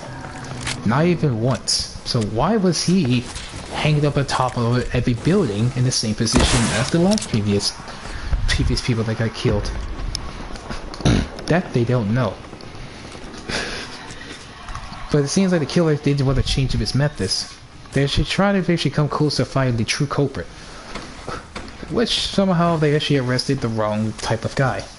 Which somehow just to be some fan of Riseis who just want to take cameras and sell them like a creepo. Now, pretty much that they thought they found the real culprit. On the TV, they actually found the real this person on the TV is that Mitsuo guy. Come on, one. Hit him one. Careful. I think you want to shoot that rocket launcher at least once. Alright, I'm on a little sleep. Okay, be careful because he's probably hiding behind that tree. Well, there they are. Okay, they're trying to play sneaky. You know me. Which kind of now points out to this, but they have no clue of where this guy come from, Mitsuo. So now they actually goes on to find around a few times in town, asking around a few people that goes over to his school, people around the shop, because some people actually know that there's one person that he actually works a part-time job, but kind of didn't want to have to do because of what's going on. But now, then there's this one kid that sells out every Sunday or so, which goes to cram school, which is where this Mitsuo guy goes to school to. No! No! Reload! Oh, it was close. That was close, too. It was a good game, though. For more to this, they actually found a picture from someone that goes to school, the cram school with him. So pretty much now they got details about the guy. They gave it back to Rise, who can actually scan him out. Which they found out where he is. This Mitsuo guy's dungeon, which they call it now in that area. Dungeons. Is that his dungeon is based on like a video game. To him, a life is like a video game for him. But it's strange stuff. This guy could be the actual culprit that killed the last 3 people. and also kidnapped the others and put in the TV world. Well, that's for sure, because this guy treats this world like a video game. It's kind of why he views this world as. Well, I know this guy's a little nuts for a high schooler. Until they actually finally made to the very end, they actually saw him talking to his shadow. Which, they really confused which one's the shadow, which was the real one. Which comes to turns of it, this miserable guy has got really angry with the shadow version of himself. With the shadow version just sit there and just like, you don't really accept me or not. All Musuro was that he doesn't really care about what this thing is, or why he looked like him. And he actually knows about these guys that came to the TV world after him. Which kinda makes it very confusing for him, of why he was in there, and why they're here. Which they actually found to ask if he killed all those people that was on the TV. Which he hysterically started laughing like a maniac and said, yes over and over. That he was the one that killed them all. But he was very bored and he just wanted to be famous. Even if the killing after one, he kills another just to be on TV. Or be well known for the murders. Like some sick game. Which now everything up to this finding the shadow of Mitsuo. He came too. But they didn't want to kill him. They just want to take him out the world and have him arrested. Finally catch the real culprit. But they really thought that the case was closed since the real culprit came to light. They didn't really believe that there's a normal high schooler that somehow they know of recently. It's really the culprit that killed all those people. The lady that lives in the Monkey Inn, Saki Konishi, Mr. Moroku, and those that just got inside the TV, Kaji and Yukiko. But the scenes about Naoto seem very unpleased with how the case ends. I feel like there's more to it, since he is now going to start going as first year of Yosagami High. Since, you know, the police and the detective work is pretty much just over with, so he must now go to school like normal. Which much that Naoto Shirogane has some family obligations to take care of, so he pretty much can't be arrested in anything. Which next, just a little reference to Persona 3 themselves, is where the class for Yosagami High takes a trip to Tatsumi Port Island, which is where the previous cast of Persona 3 come from, where they go to Gekkoukan High for a school trip. Pretty much the music's back, the teachers are there, even the music from the previous Persona 3 games is there too. Even the infamous Love Hotel scene is there too. Which they all meet up to the one bar that on the second day. Which they actually think of Teddy somehow was drunk. And same was Yukiko. And Rise for some reason. Which, well, they pushed off that they played the King's game for the King Game in. Which more now to expect that the stuff they drink off is non-alcoholic beverages. So pretty much the why those three were acting so weird and loopy is because they got drunk off the atmosphere. Don't know how and don't know what caused it, but they were drunk off the atmosphere. Which now Naoto kind of feels that the next few days have been passed, feel like that he's going to try to see the reason for the case, and what was the other investigation team's involvement with the case. For some strange reason though, he feels like there's more to it, even if it puts his life on the line, and did not attend school for the next few days. With Naoto appearing on TV after the Midnight Channel 2 times already. Pretty much the same situation Naoto himself got inside in the Midnight Channel. The same way. But they have not enough clues about Naoto, so they asked around for anyone of the police. Even asked Dojima and Adachi about some clues about him. But they got enough that with Rise used Himiko to find the trace for Naoto, which actually leads up to some kind of secret laboratory underground, which they actually found a way and they actually found Naoto, which is very bewildering of why this is going to be somewhat of a strange encounter with them.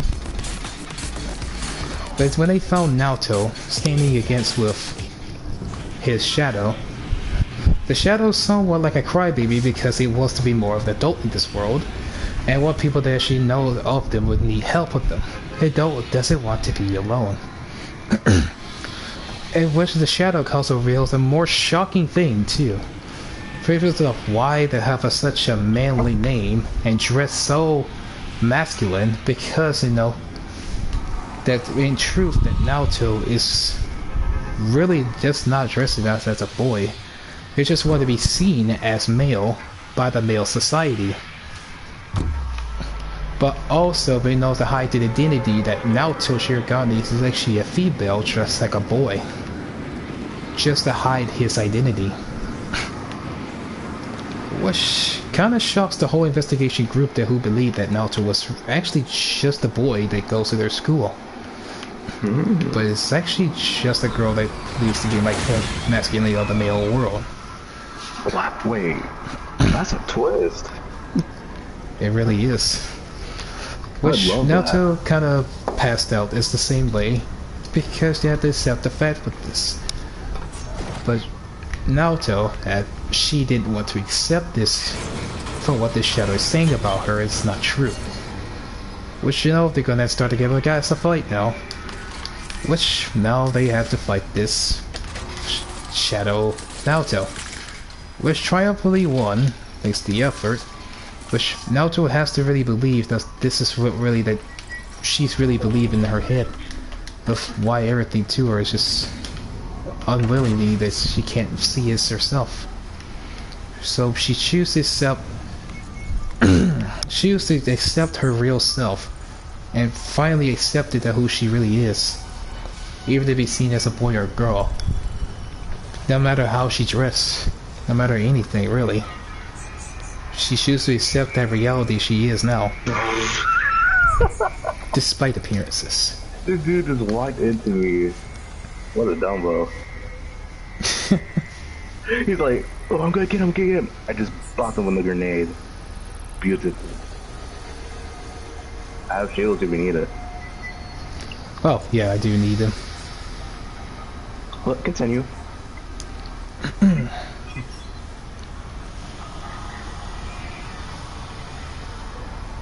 Which now they got the persona accepted from this shadow. With this persona gave birth to a cult name Sakuna Hikona. But lastly, this is the last member of the investigation team that joined the fight. With Naoto's brains and detective skill works, they're gonna actually try to find the actual true culprit who is not Mitsuo. But Mitsuo himself, the high schooler from cram school, is just a mere copycat killer. Just copying off the real method of the actual culprit in the shadows. Oh, you're way over there. Which now they have to find out how and who is the real culprit that put Yukiko and Kanji and Naoto in the TV. Which perhaps has some clues, but this time they solved that Nanako's school was on the TV. And after a while, now Narukami has been receiving anonymous letters to him. Hold up.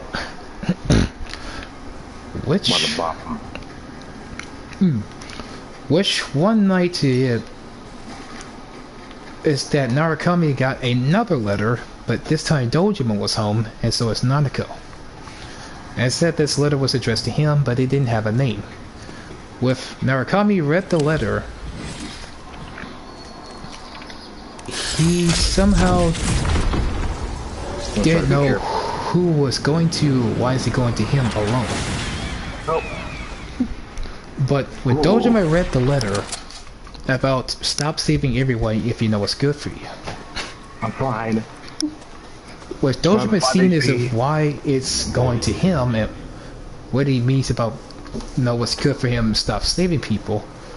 With Narukami, he thinks that Narukami was lying to him. He actually took Narukami down to the police station in custody, which left Nanako home alone, which is very negligent for that of a father. With Narukami in custody with Dojima and Adachi, questioning and why did he get himself involved with the investigation of police work, when he strictly told him that not to be involved in it. Which now is left. Narukami said he knows to tell him the truth, or based on the player's choice, says the truth or don't tell the truth. Dojima believes that he is. Oh my goodness! He doesn't trust him enough, that even though he was in his home for half a year now. So pretty much that Dojima kind of leaves him there in police custody until he tells him the truth.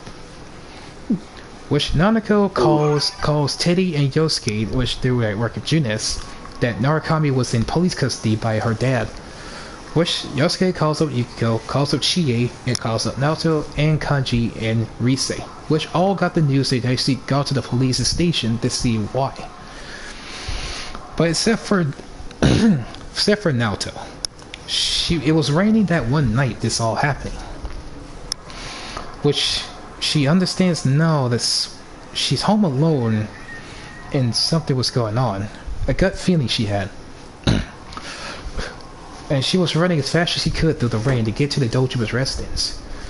But as soon as everybody else, except Naoto, got there, he says that Naoto calls again and that the front door wasn't broken in, but it was left open. And that Nanako was already gone from the house. And she didn't walk out by herself. But it seems as that the real culprit, who they were chasing after, had kidnapped little Nanako. But to the others, they think that this is the real culprit. They actually got after Nanako because she was on the news. With Dojima told everyone to stay there, and he go chase after. With Naoto now reached there to the police station, and Adachi that's supposed to stay there. Pretty much they had to put their heads together of some real reason of why that who would kidnap them, but they have no trace of anything. Because Yukiko and Kanji remembered, and Rise. But it seems as if they were unconscious for a while. But before they were kidnapped. But it seems as if they always comes up as someone that Nanako doesn't open doors for strangers, because if it was a stranger, she would not open the door. But for her, they opened the door for someone that she knows around the area. To their realization, they had to come up with some best options and some best ideas of who could it be. With about the thought process now, where Narukami comes up with a bland idea that if it's not a stranger, but someone that she knows, it's that it's gonna be one thing. There's this someone that she knows every day that comes back and forth. Because she opened it. I love how the story goes. I just got bodied. Yeah. But the moral of the story to it, she hears the doorbell because she wanted to open up the door if it was a stranger. But if it was someone that she completely knows or sees every day in the area, like everyone else. Which they draw their conclusion to someone that is not a stranger that sees every day is something like that carries around the TV for them and not carry them to Junes. It's like this person, unless they're delivering a package. To their idea that the culprit could in fact be someone as a delivery person. Which they all now got the idea that there actually was a delivery man that always comes to their homes. There's always been like a big truck. If Kanji had remembered hearing such a thing when he was unconscious.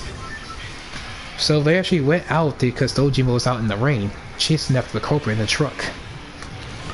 With the culprit ran away, and the truck has the TV inside of it. But Dojima was unconscious because of there was rain. He got into an accident, but he wasn't terribly hurt. He was more in the accident because of reckless driving. Oh, you already land. So he got out to go to the hospital. Thanks for the others' help.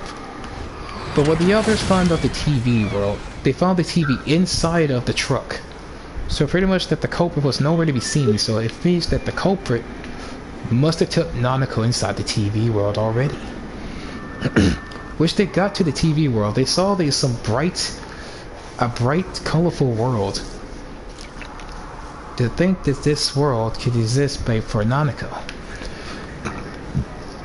But as more they venture inside of this world, they heard Nanako talking, but it's more about her mom, and also about her big bro and her father. But it seems like this world here is actually something resemblance to her mom's passing. So it means that this world is like heaven to her, which more of heaven is because her mom, she believes her mom has gone to heaven ever since she had that accident. Which is kind of strives hard for her little soul a little bit to eventually believe so. Because it's been such a hard life for her since her mom died. So they actually found the guy, but apparently this guy was very familiar. He's actually dressed like a delivery man. Because this guy was on the TV news report very early April. This is a true culprit. This guy's name is Namatame, and he's the one that's been throwing the other people into the TV and the one that killing the others. But it seems like he's not phasing out in this world, and he knows about the TV world for a long time. So he's the wisest man, I'm guessing? He's the real culprit that actually threw the others in the TV. But still, he said makes no sense. The sense of they tried to save Nanako was based on her not very used to this world, and for a young age, this world is not very good for her health. So they have to hurry and try to save her as soon as possible from Namatame.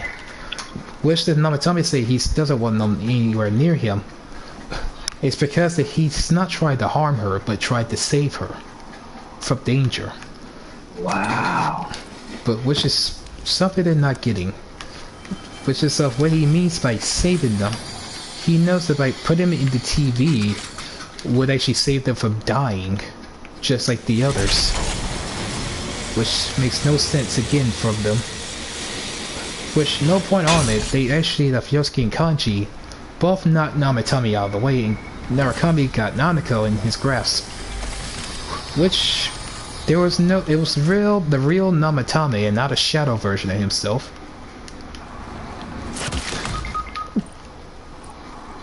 Shoot. Oof. Namatame kinda acting strange. Pretty much the bodies of every shadow in that world was going through his body and just pretty much incorporated him turning into a manifestation creature. It was too much that they have no choice but to fight and defeat Namatame. Which they successfully did, and they decided to take him out of the world as he was still stable. I'll try my best to get your card. Which they actually finally got to the hospital. They took Nanako there since she's having a hard time breathing because her body was not used to that world like the others. They actually met up with Dojima, who they promised to go rescue Nanako, which he had to recover since he was in a terrible accident that almost cost his life for that reckless driving. Which they have no idea, the doctors don't even have no idea of what is wrong with Nanako. It's just that she was getting weaker and weaker by the second. Which everyone's kind of feeling sad about what's going to happen to her, and they want her to be safe.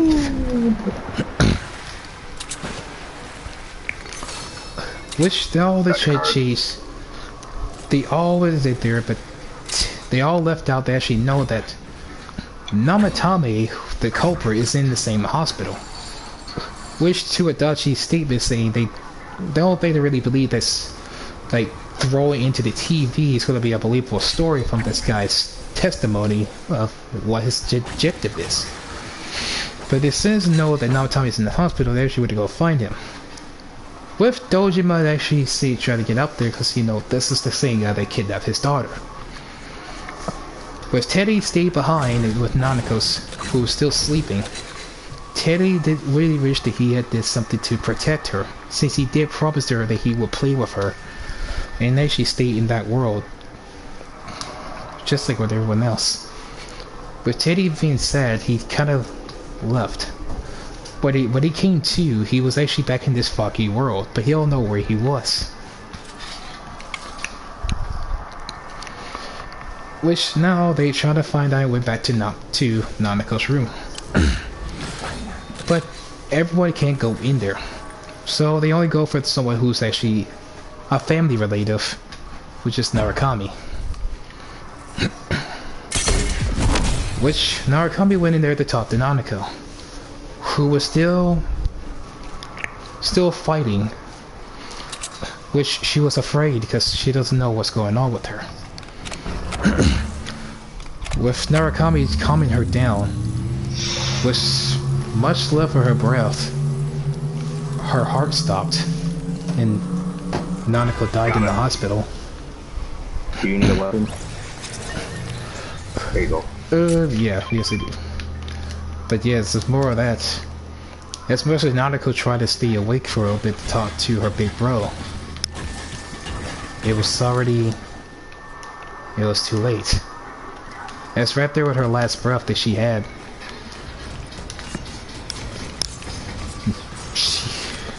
Nanako died. Nanako, that's the little sister to Narukami that he didn't know for the half a year. Oh no, not the mech. She died while she was holding on to his hand. Which, with the last monitor just beeping, which said that she's no longer alive. The elders kindly came in and they saw this too.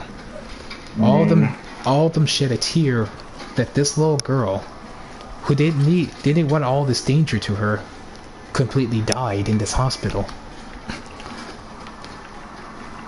It was completely tragic. Which everyone else was asking where Teddy was, since he was not here. Oh, this for you. Which, okay, what's that? With everyone's rage, including Narukami, completely enraged that his little cousin, he calls the little sister, is completely died, thanks to this guy Namatame's recklessness of salvation to save her, which got her killed in that TV world. Yeah, we gotta get away from that mech. Which Yosuke thought of ideas since the shadow version of himself was in the TV world, since Namatame never actually met the shadow version of himself at all, and thought of an idea to throw Namatame into the TV world to be with his shadow, even though the worst case scenario, something bad could happen to him. But there was a truth to that, which Narukami told Yosuke that this is not the right way to do it, and thinks it's like they made the right call and not go through with this. 9 people. Oh, we're good. We're good, actually. Wait. I thought it was a scar. There's so many mechas. With everything else, Narukami trying to remember if anything. And also the same with Naoto, everyone else, to trying to think of, since Namatame is not really the culprit, they think of actually questioning him about what his true motive was. Which they only have like a few minutes to talk to him, which he says this was trying to save everyone. So they need more time to think on this. So they actually thought about it another way. They're thinking about who could be possible suspects to do this. But overall, he seems to not know anything. Broke a shield. I think about that. He's almost dead. They had to keep thinking about the culprit, the true culprit that actually put Namatame to this. So they went there the next day to go to the hospital. But the thing about that, after making the right call, they actually did the hospital, the nurse, actually told everyone to come through to see Nanako. Which is a miracle after a while. That Narukami was in the velvet room.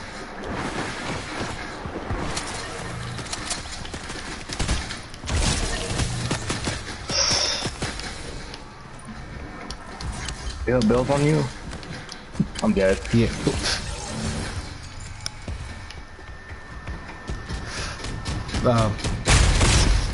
It's with a thing for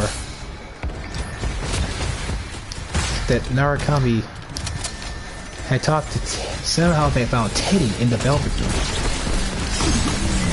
which is funny because like another person besides Narukami and Margaret and Marie and Igor in the velvet room. Teddy said he just walked around the funky path road and found.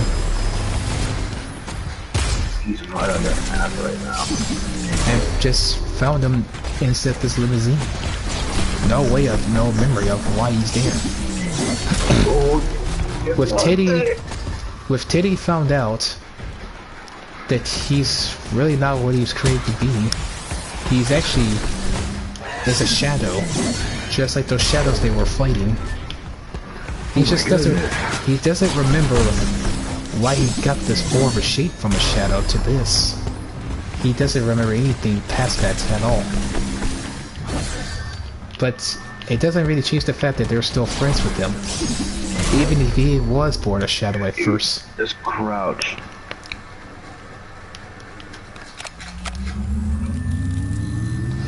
Oh my god, that sounds crazy.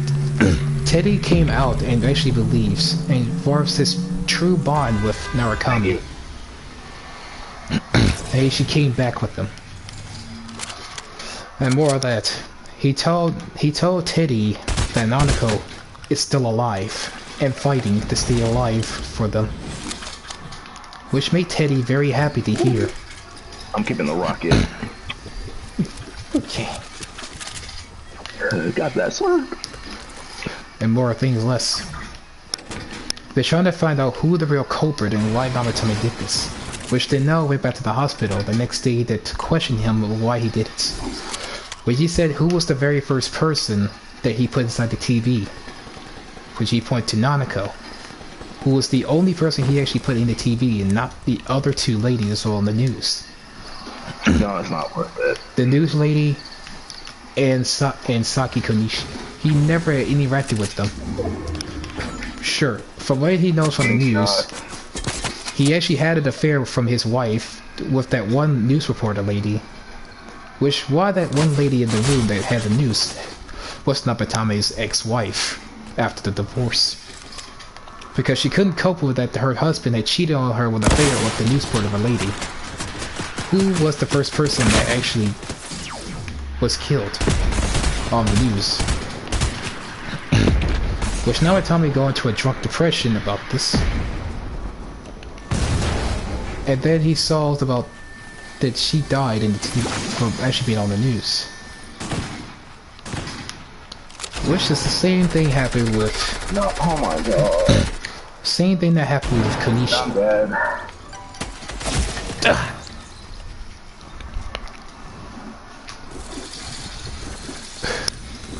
Oh god, we got killed by Ariana Grande.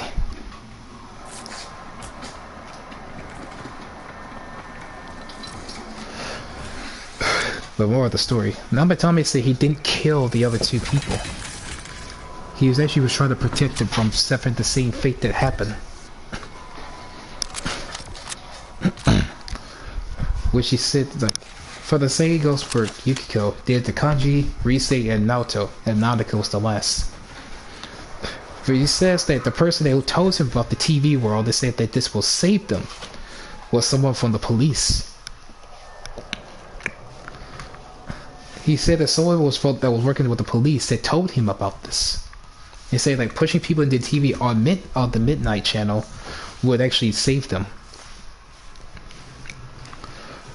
Which they actually come to the conclusion to think that Narukami thinks of one person that works with the police that actually would know anything that to that would be Toru Adachi.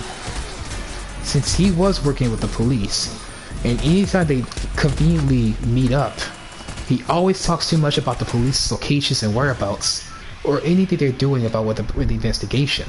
And he says like, oh, I said too much, forget if you heard anything. Which he says that much, he's pretty much giving details of what the police are doing. Which pretty much now they went back to the hospital that night. The gang questioned Adachi about this method, and pretty much conclusion that it was him that told Namatame about that and putting the other two girls in the TV world to die. Which Namatame saying all this in his testimony, with Adachi saying they have no idea what they're talking about. And then with that one little slip up, he says like, we all know that Namatame is the one who threw him in the TV. Thanks to that little slip up, Adachi knows about the TV world itself and putting people in there. And he's the one that told Namatame over the phone last night about it. Which, thanks to that little slip up, they actually know who the real culprit is of the first two victims that died in the TV world, and put Namatame to put the arrow in the TV to be safe. This was all Adachi's idea. Which he knows he was being found out and he's tried to escape. Which got into a room with no way out. So they found the TV. He found the TV and jumped right in. Which they all went through the TV together and they saw that same room that the lady hung herself from. With Adachi was right there. Very sneaky and smiling like a maniac. That they followed him there. The real reason why he does this thing, because of the set, no one really cares about him that much, and no one really expects much of him, and he was pretty much just bored with the world itself. And pretty much why he did that the first time. And the same thing with that news reporter lady. Pretty much he's trying to have more of like a relationship with her. Since pretty much that he tried to get like put his hands on her, which she was neglecting his approach, and pretty much that he pushed her, she fell into the TV world. Which to him he had an idea. But for the same day that Namatame asked about Konishi, who was on the TV, he first was Namatame told to stay away and be sure to stay anywhere out of harm's way. He also told Namatame about that you put people in the TV world, you can actually save them from their fate. Which I don't believe it. And Adachi was also the same person who actually pushed Konishi into police custody and pushed her into the TV because he was bored. And also tried to put his hands on her as well. Worst case scenario with that, he was just a devious, malicious man who has a sad life and has a boring lifestyle. Because there's nothing enjoyable than people suffering. I thought you almost voice cracked. Like... Yeah. But more of that, he gives them time to think about this. Well, until New Year's. By the time of New Year's end, the whole world is going to be engulfed by the TV. Since the fog, it was never lifting up from the real world. It was leaking out from the TV world, just like Teddy said. People think that the world is coming to an end and that things are coming way out of the ordinary. But as soon as they put the glasses on, the world is kind of seen clear. Just like in the TV world. So pretty much they made it through the whole Makasu Inaba, which is Calamity. Pretty much they got through everything and found Adachi waiting. And pretty much he just did all this because he was too bored. So pretty much without hesitation, he actually starts a fight with the investigation team. And just like him, he also had a secret surprise up his sleeve. This man also had a persona himself, and without even realizing it. So he kept it a secret. But this persona he has, its name was Makatsu Izanagi. Just like Narukami, he also had an Izanagi version of his persona. But it's more of a deadly manifestation calamity version of it. After being defeated by them, pretty much the fight wasn't over, which they actually found out was the very being that created the TV world in the fog that comes out on the foggy days. The very, very hideous being, which is some giant eyeball, which I'm trying to remember the name of it, but this very thing was actually controlling Adachi through a string of a puppet by using his body of a manifestation. Which this thing finally shows its true form. And this thing itself calls himself Amino Sagagiri. Which is, like I said, a giant eyeball thing, which is actually the creator of this whole world that's inside the TV world. But the team did not want to give up the fight, so they kept on fighting until the very end, which they finally defeated Amino Sakagiri, and pretty much the foggy world will be lifted from the real world.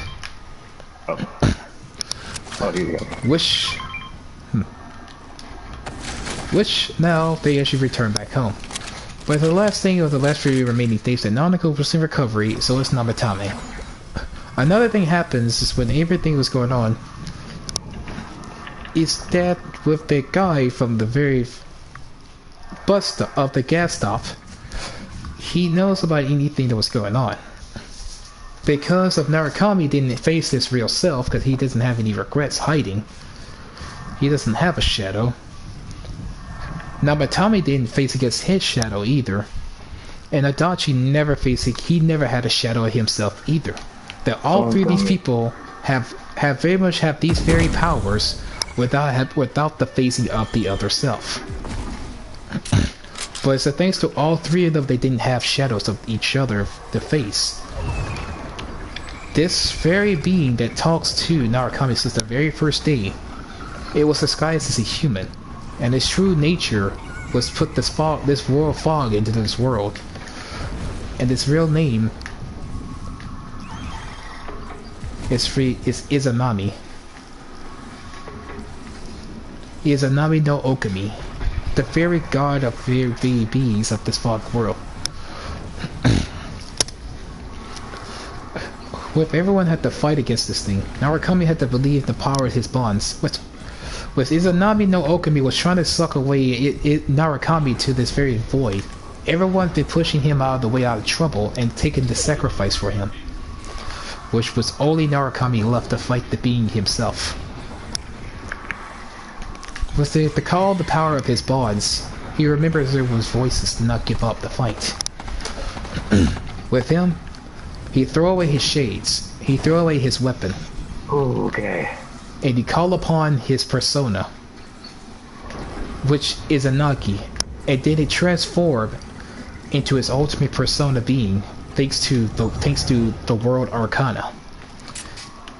And this persona changed to be Izanagi no Okami, a very powerful being that manifests to the whole world itself and universe of creation.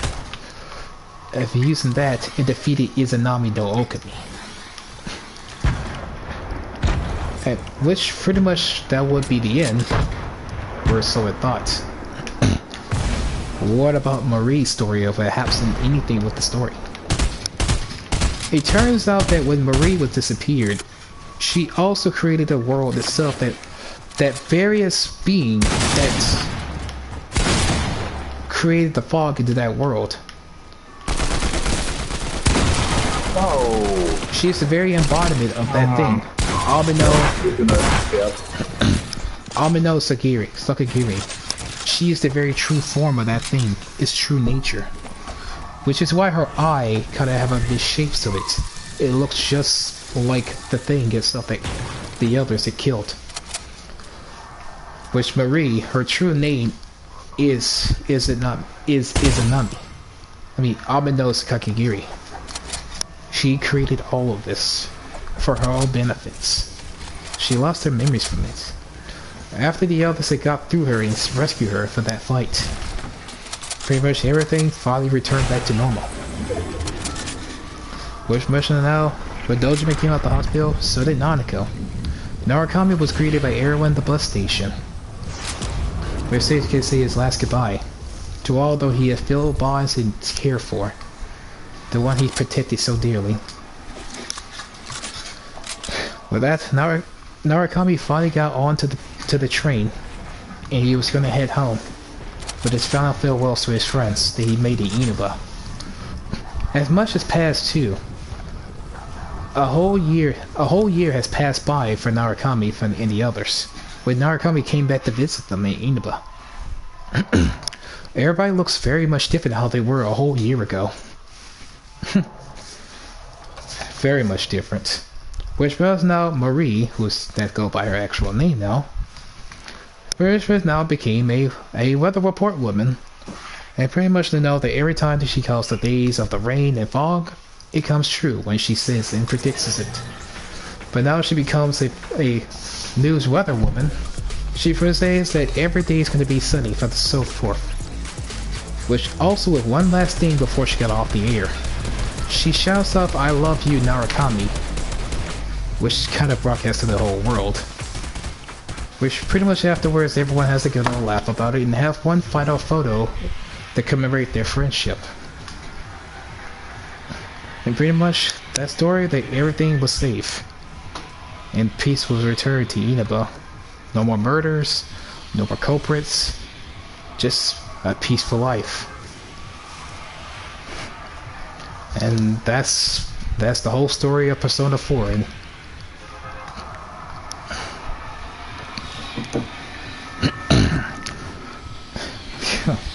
I can't believe for much of Persona 4 I had to be very detailed with the story. I'm already in 2 hours into the stream. Yeah.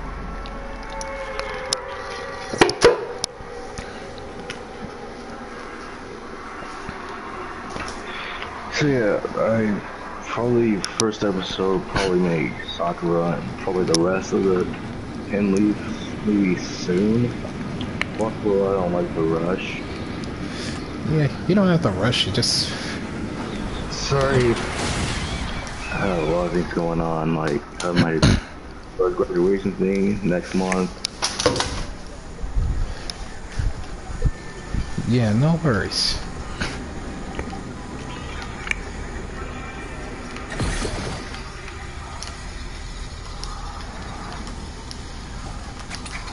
I think it made me become a YouTuber is because of the memes. Well, a lot of people have been doing that a lot too. Trying to take a peek. Hey, do you want to throw that in on the chug splash? What's that?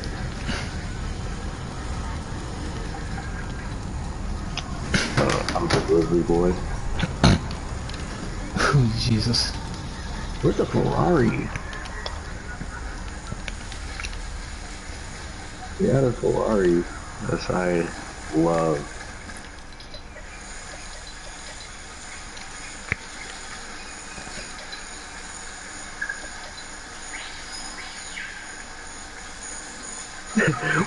we got bogged by Ariana Grande. We really did. There's so many gas cans. We can take them back.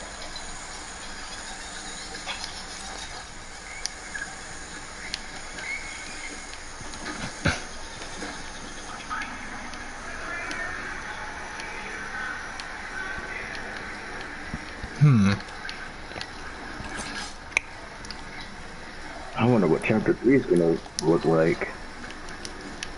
So, about Fortnite, you know how the whole loop started? So, when I first found out, you know Jonesy, right? The protagonist? He did? Mm-hmm. I was like, okay. I didn't know there was a... Uh-oh. Is that you? What? Where? Back? Oh, no. No, I'm not in the brute. Here's some weird little area that's kind of looks like the Jurassic World's little area. Kind of. Yeah, I'm in this Tangos somewhere area. Lasered.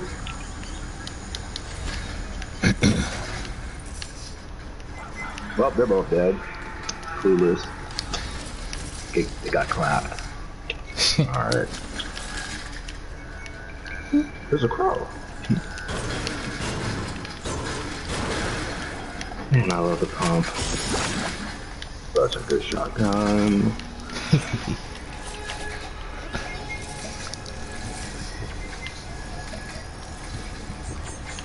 I am bringing the... I'm shooting my gun.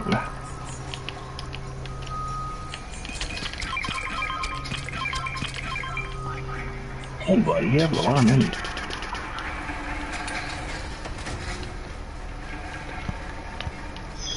Uh-oh. Please don't come over here, please. Okay, thank you. What is this? What did I just get? Automatic sniper rifle. How much damage it does? 39, 84.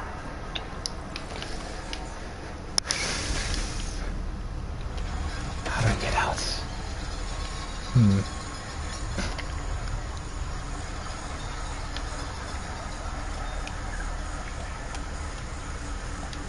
I'm already level 14. Yeah, I just hit 89.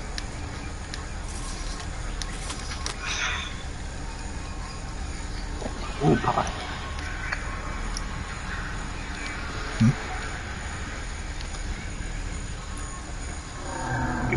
This one's standing here. Oh, it's Wrath.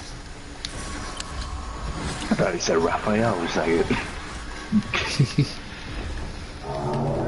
But I might live stream tomorrow. Fortnite if you're interested. Sure, if I'm not too busy. We should make Fortnite shooting shenanigans. Oh. We should actually get Sonnet there. She learned something of it because she just now know that Fortnite was free for her Switch. Don't worry, I'll give her the rundown. Alright. Is there a way out? Come on. Oh, it's too far.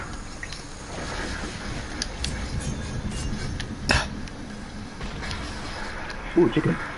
Oh, that's fine. I made it out. Ouch. It's just a scratch. Okay, let's see if we're gonna make it out this way. You can do it.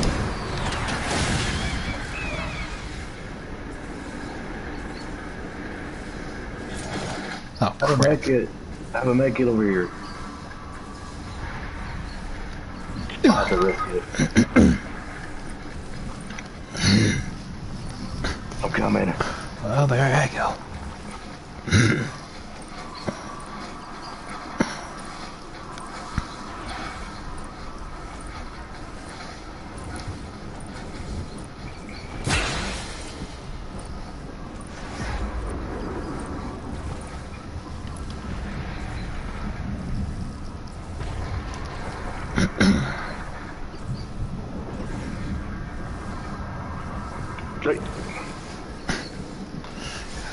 Not fully.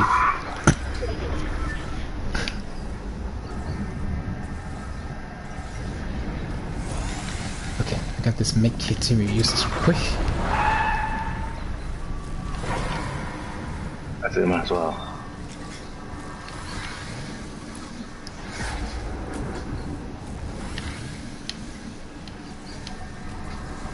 Alright, let's go. I'm doing...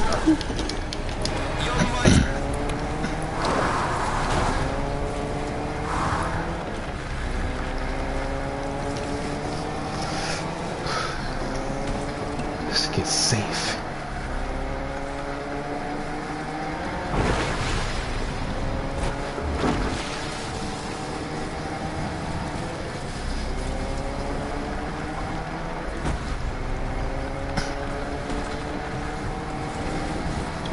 I'm staying away from the back.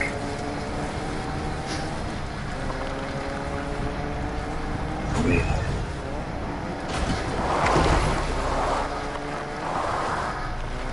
Oh no.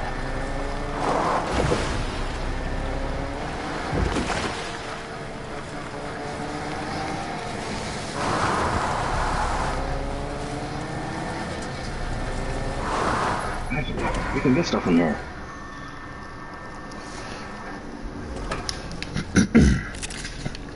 Alright, that'd be worth it.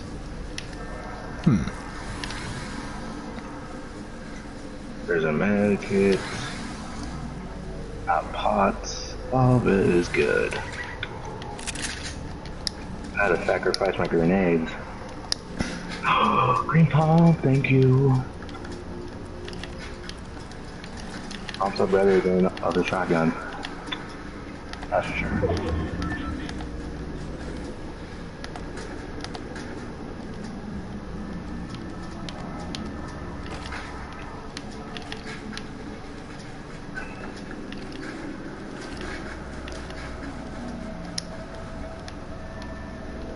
Oh no.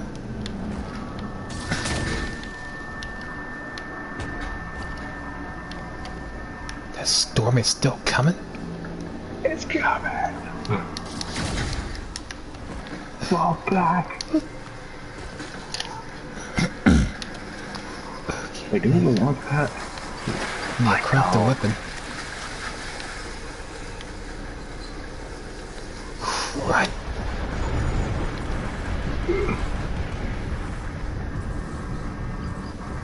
Everything's fine. I'll make it real quick.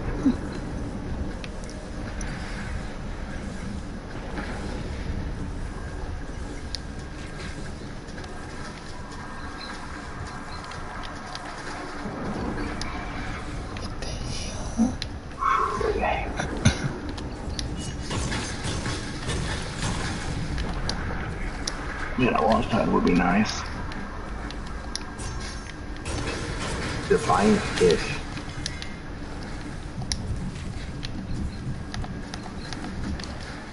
What kind of name is that?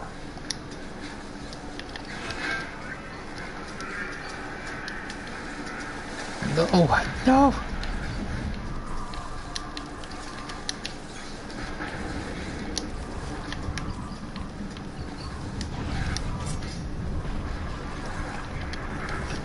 Oh, I have bandages. That's not gonna help though. Campfire.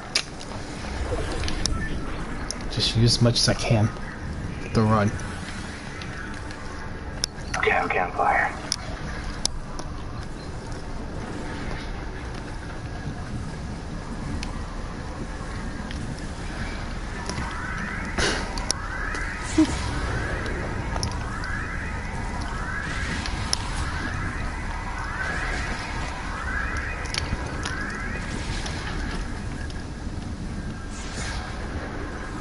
Come to the campfire, quick! Well, I'll be able to have to crawl. I can carry you.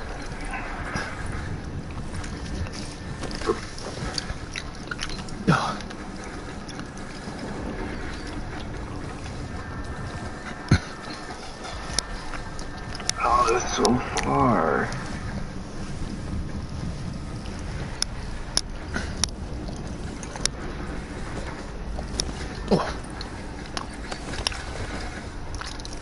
Well, it's nice been knowing ya.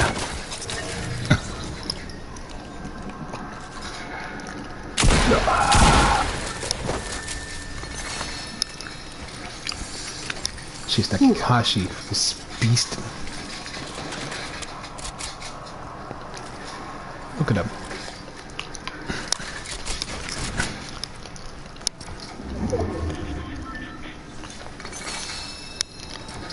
I'm still mad that I choked. We're good, we're good.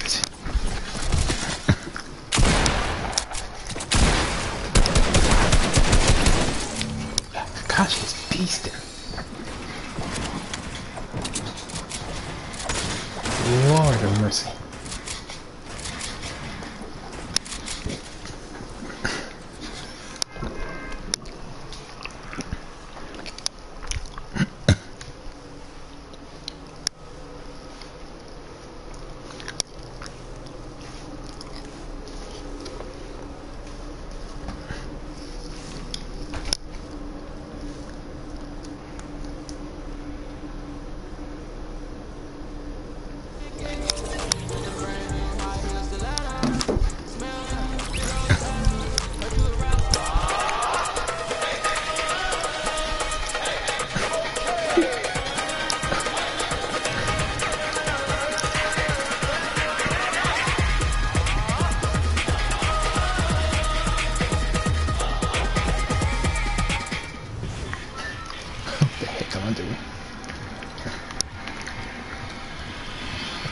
The bus, where we're gonna go at this spot over here.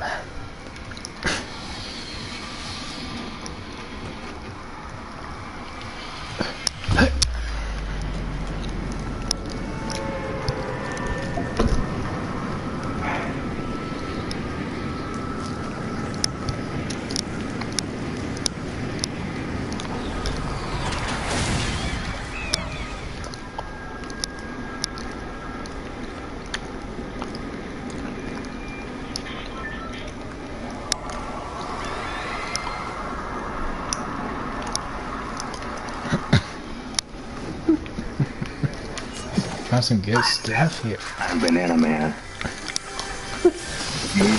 You're our Banana Man. I see. I'm getting beamed.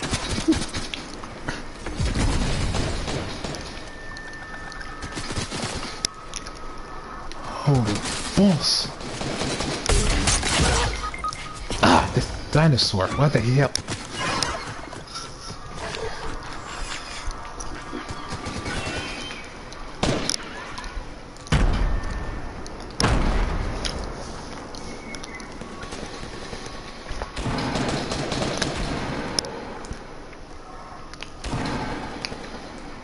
Wow.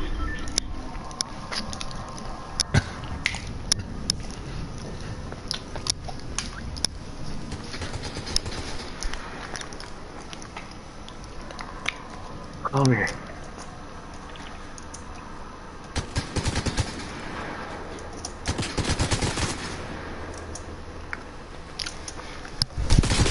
One second.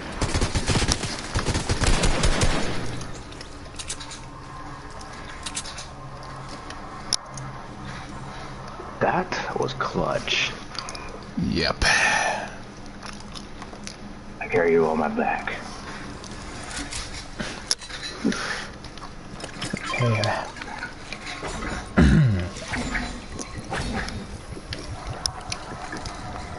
Do you have...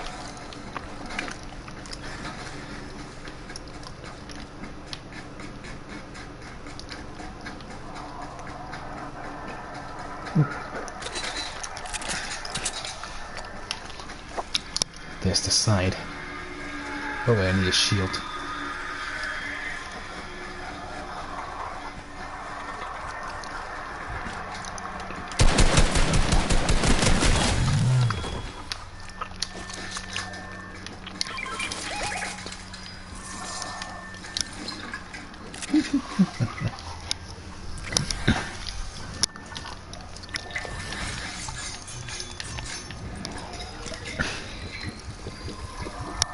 Ooh, I have stacks of shield, so we're good.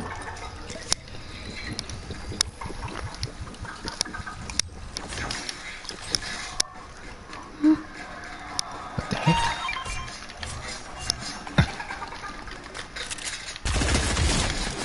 Oh, Jesus.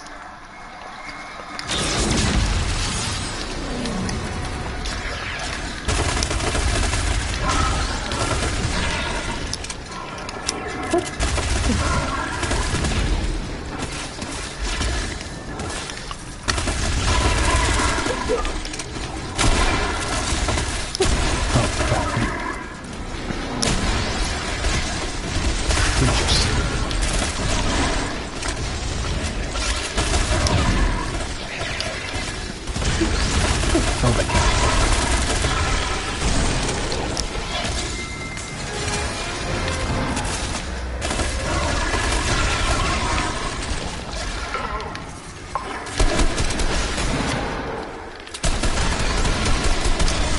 Get away.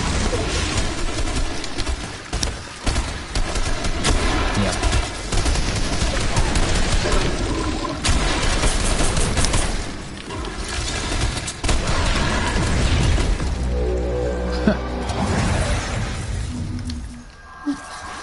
Ooh, give me that scar.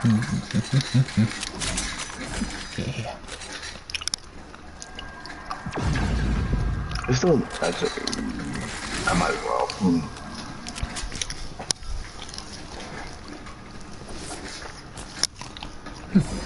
I found another one. Uh-oh. Up here.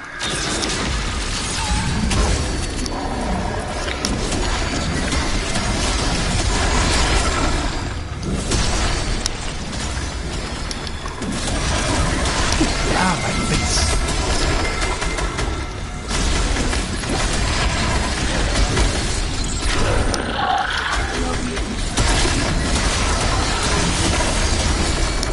Where's this thing? This damn. It's a boss? Wow, that was quick. I just leveled 90 and now I hit 91 just like that.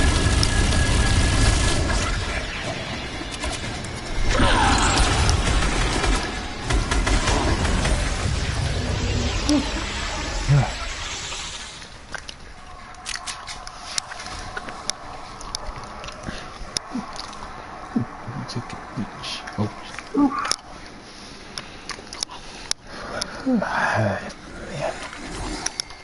Not my best.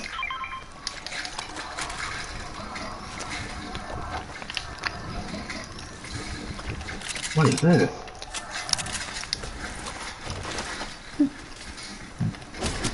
Look at that scar. Hey, give me that launcher. Oh, that was one of those cute monster packs. Oh, did make it?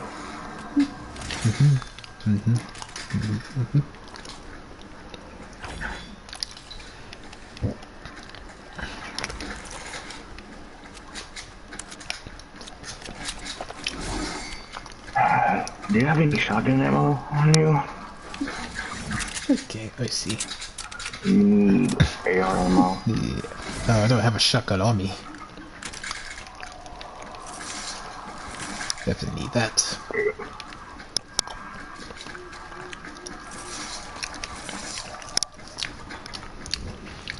Alright. There's one. Oh, there's two more. Okay, there's like another sideways realm over here. Okay. Pretty sure this would be cakewalk.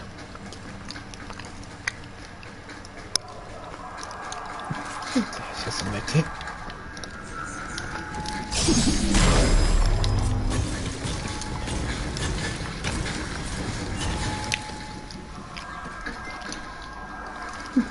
Here it is.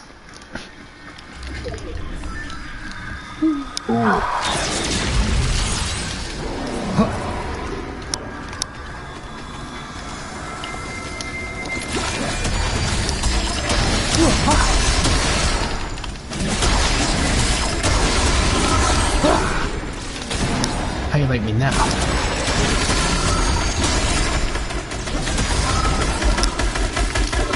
You never guess to come against a demon slayer who's still a psyche weapon.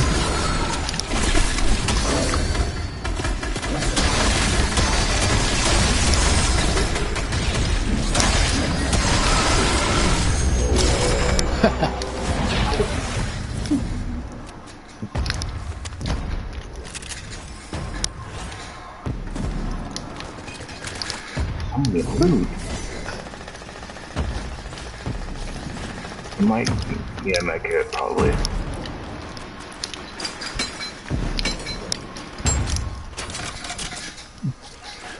Alright. Destroy refrigerators. Oh boy. Refrigerator. Those are found in houses. Refrigerators are found in houses. Okay, let me see. Right. We can actually go to the beach area. Just those. Oh, there's a dude fighting.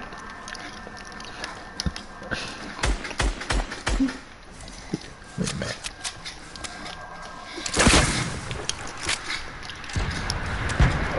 Bon voyage to this person.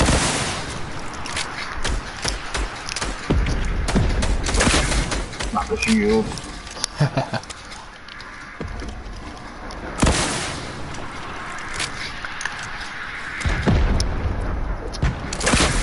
I'm running out of stuff over here. Nice. You can't escape the blast radius. He had a golden pump. Combat shot is. Mind if I do?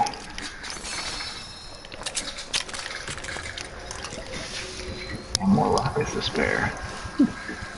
3 shields. Okay. And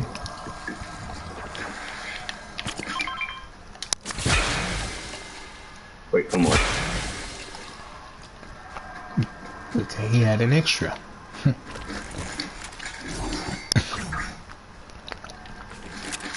A shadow tracker. Oh, it's exotic. Could be worth it. 29.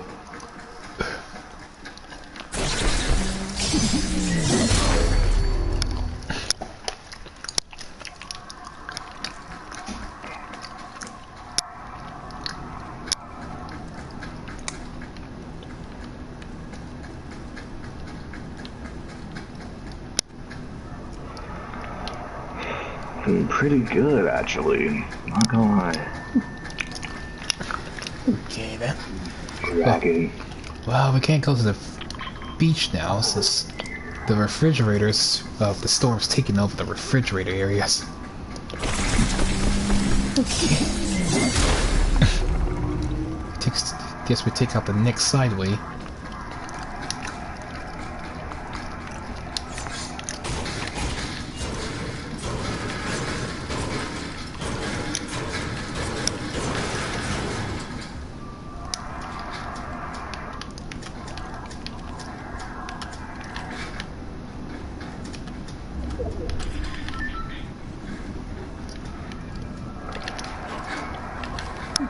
Alright, made it on top.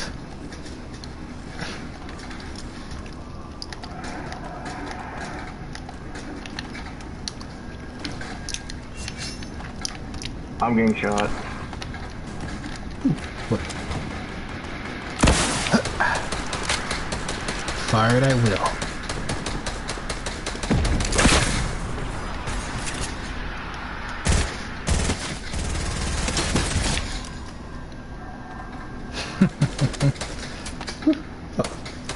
Damn, I'm running out of rocket launchers.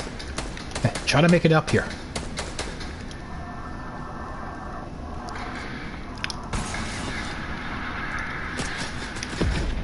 Whoa. Okay, they're trying to shoot me from up here. Got a triple kill.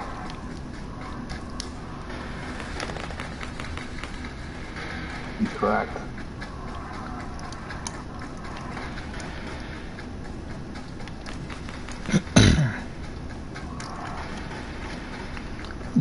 Very steep here, be careful.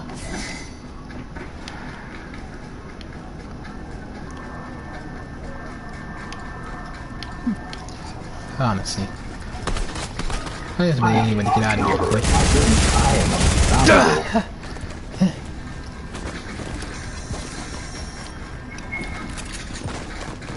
Okay.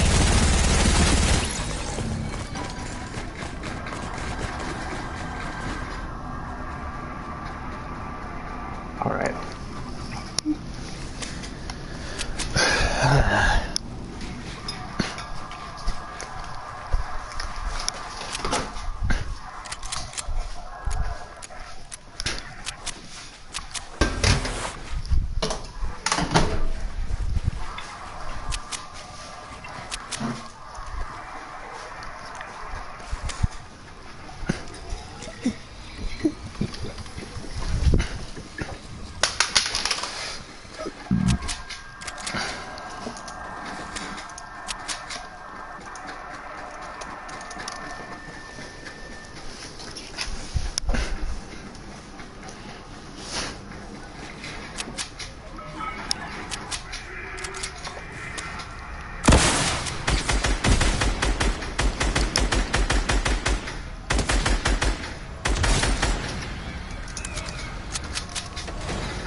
Just barely. Man.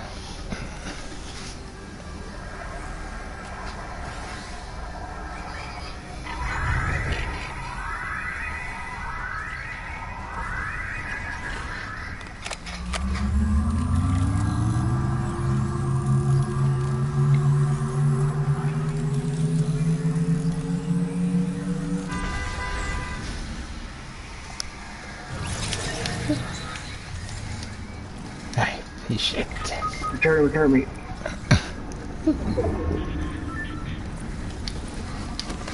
Can we just run?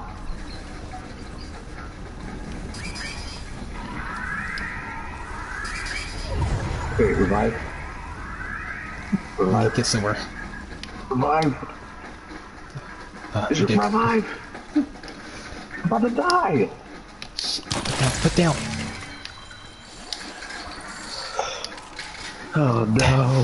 Why did it put you down? I was pressing the button to put you down. Oh. Oh wait, there's 4 people. Medkit.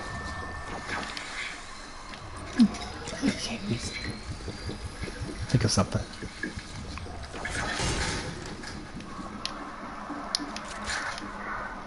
You need heals. Most likely.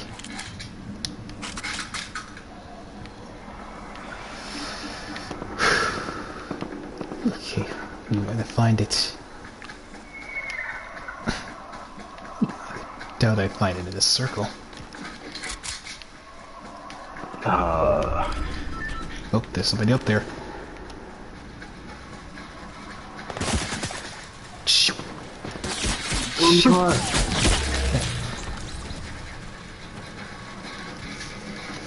Third. It's like 4 people left.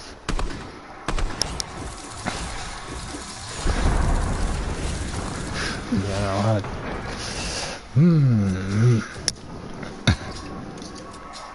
I tried to save you.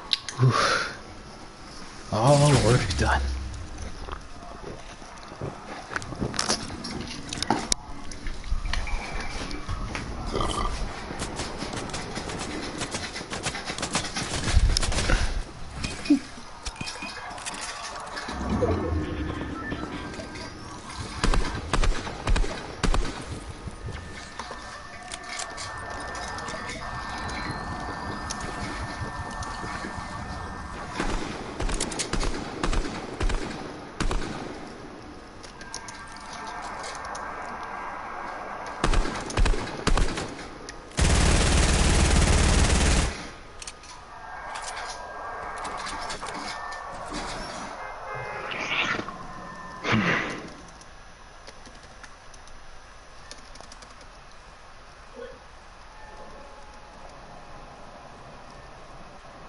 I think maybe we should sit together, probably.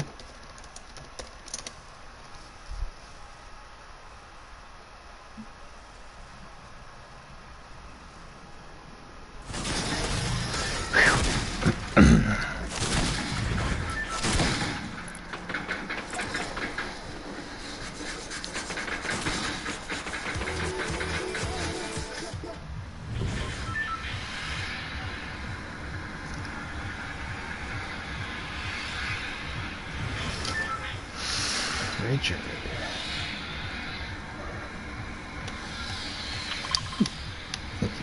Should be some down here.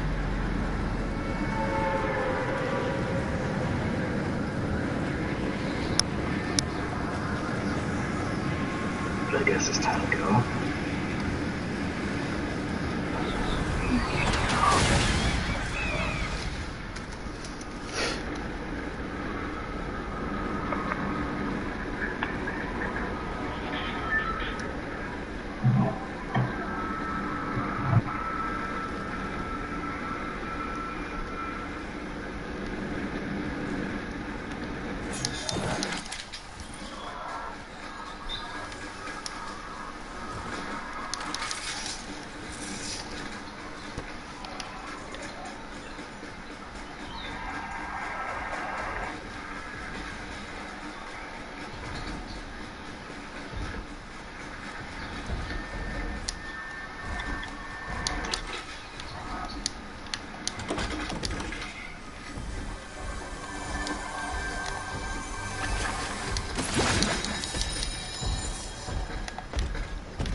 Yeah.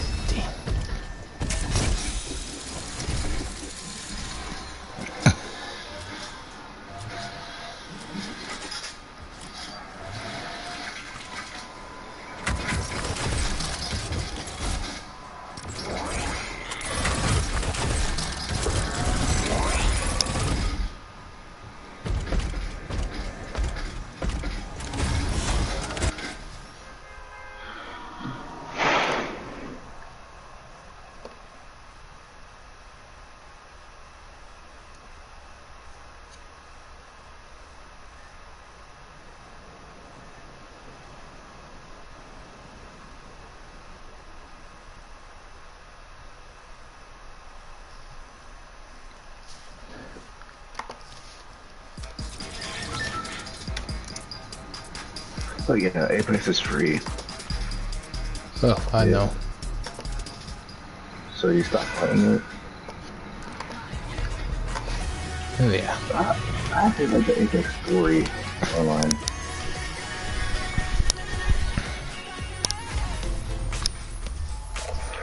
Like having it like assassinated Lola's parents. We haven't played another season. Okay. Now let's see.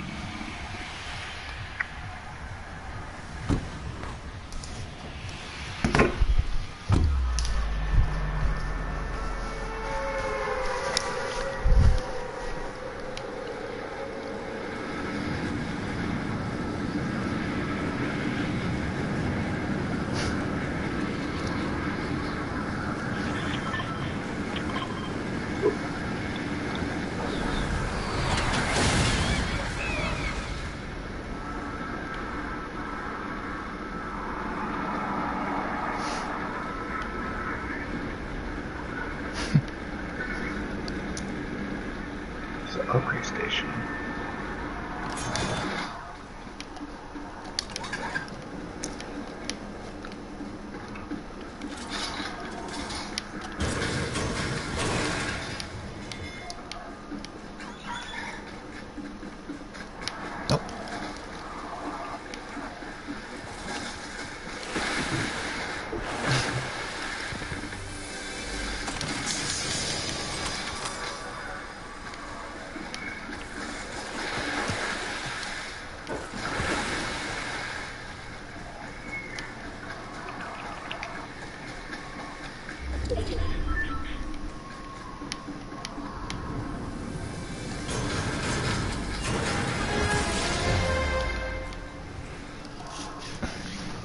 That's another level up for me.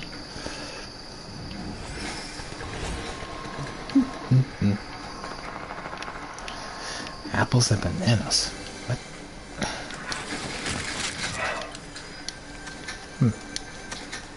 There's an apple right there.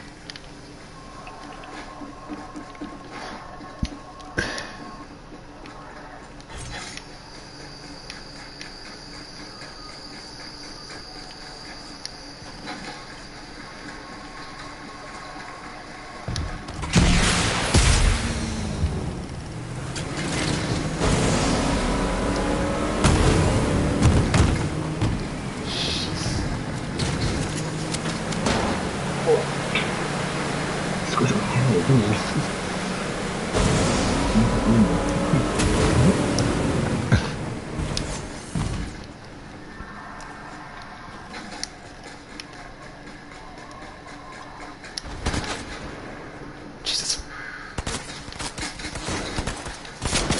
The heck?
I don't know about you, Vanguard.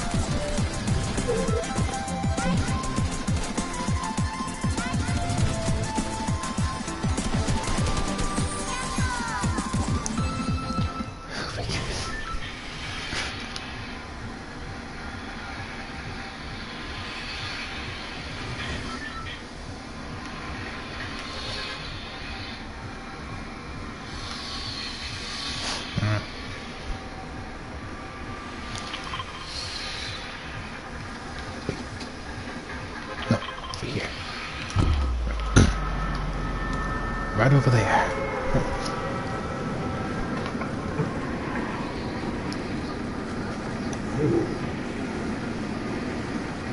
That's right there. Because we can really always get you good luck. No matter what.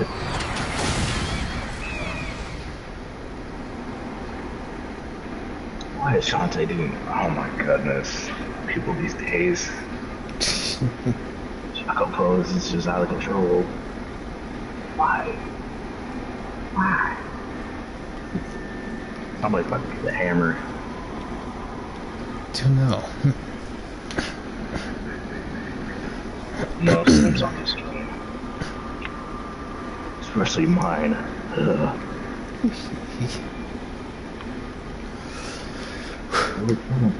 Of that. But I owe you one because of my ass. Yeah.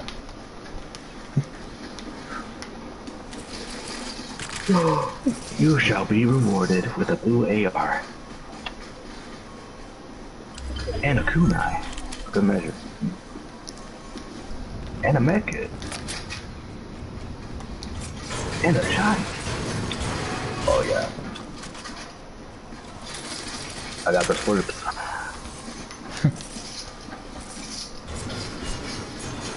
Hold up.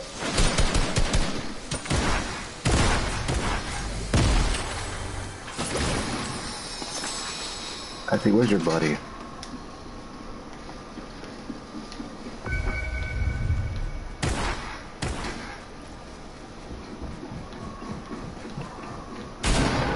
Oh, there he is.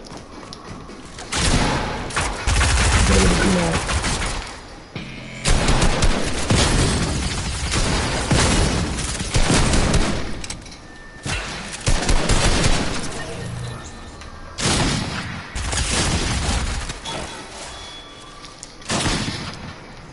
a fake.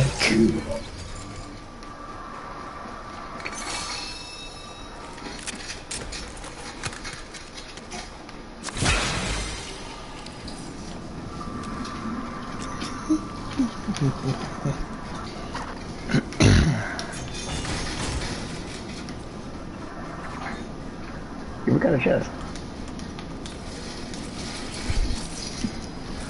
I can't find any apples or bananas. Or lettuce. Where's... Oh, I ain't check over here yet.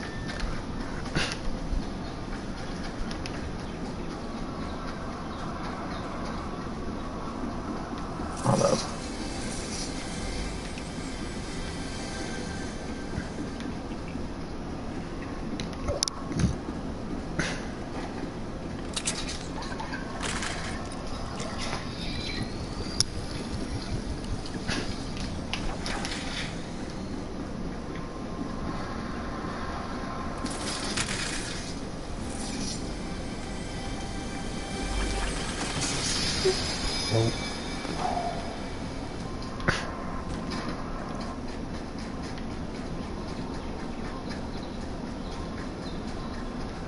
Tango.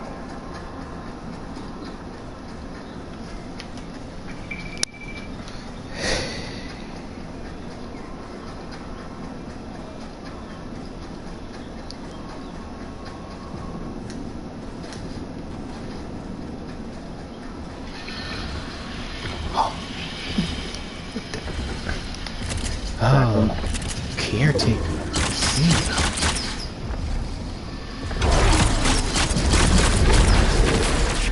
Whoa.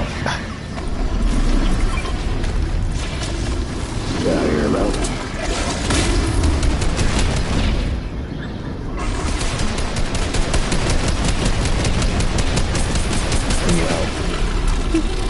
Oh boy.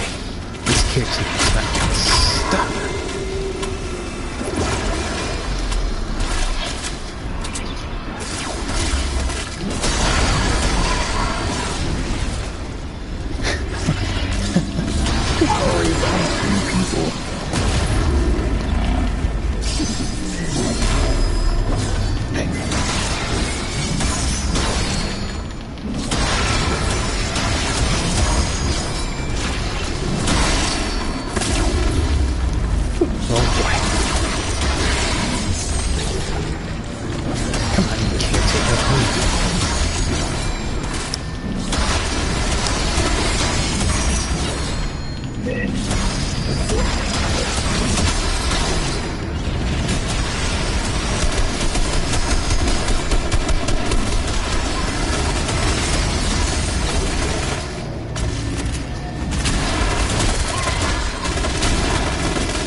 my sight. I'm trying to take care of something here. All the people need to stop shooting at me like that.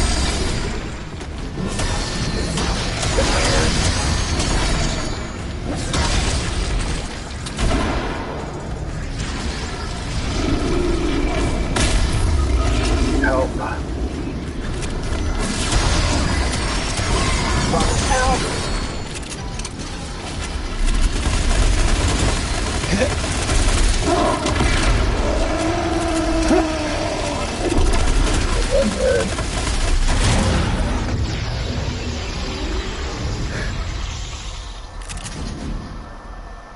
Thank you.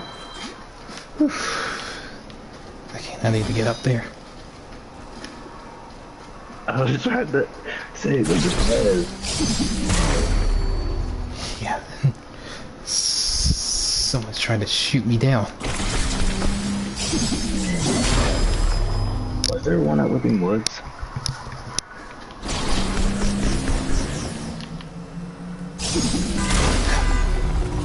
Oh, someone are you. Dang.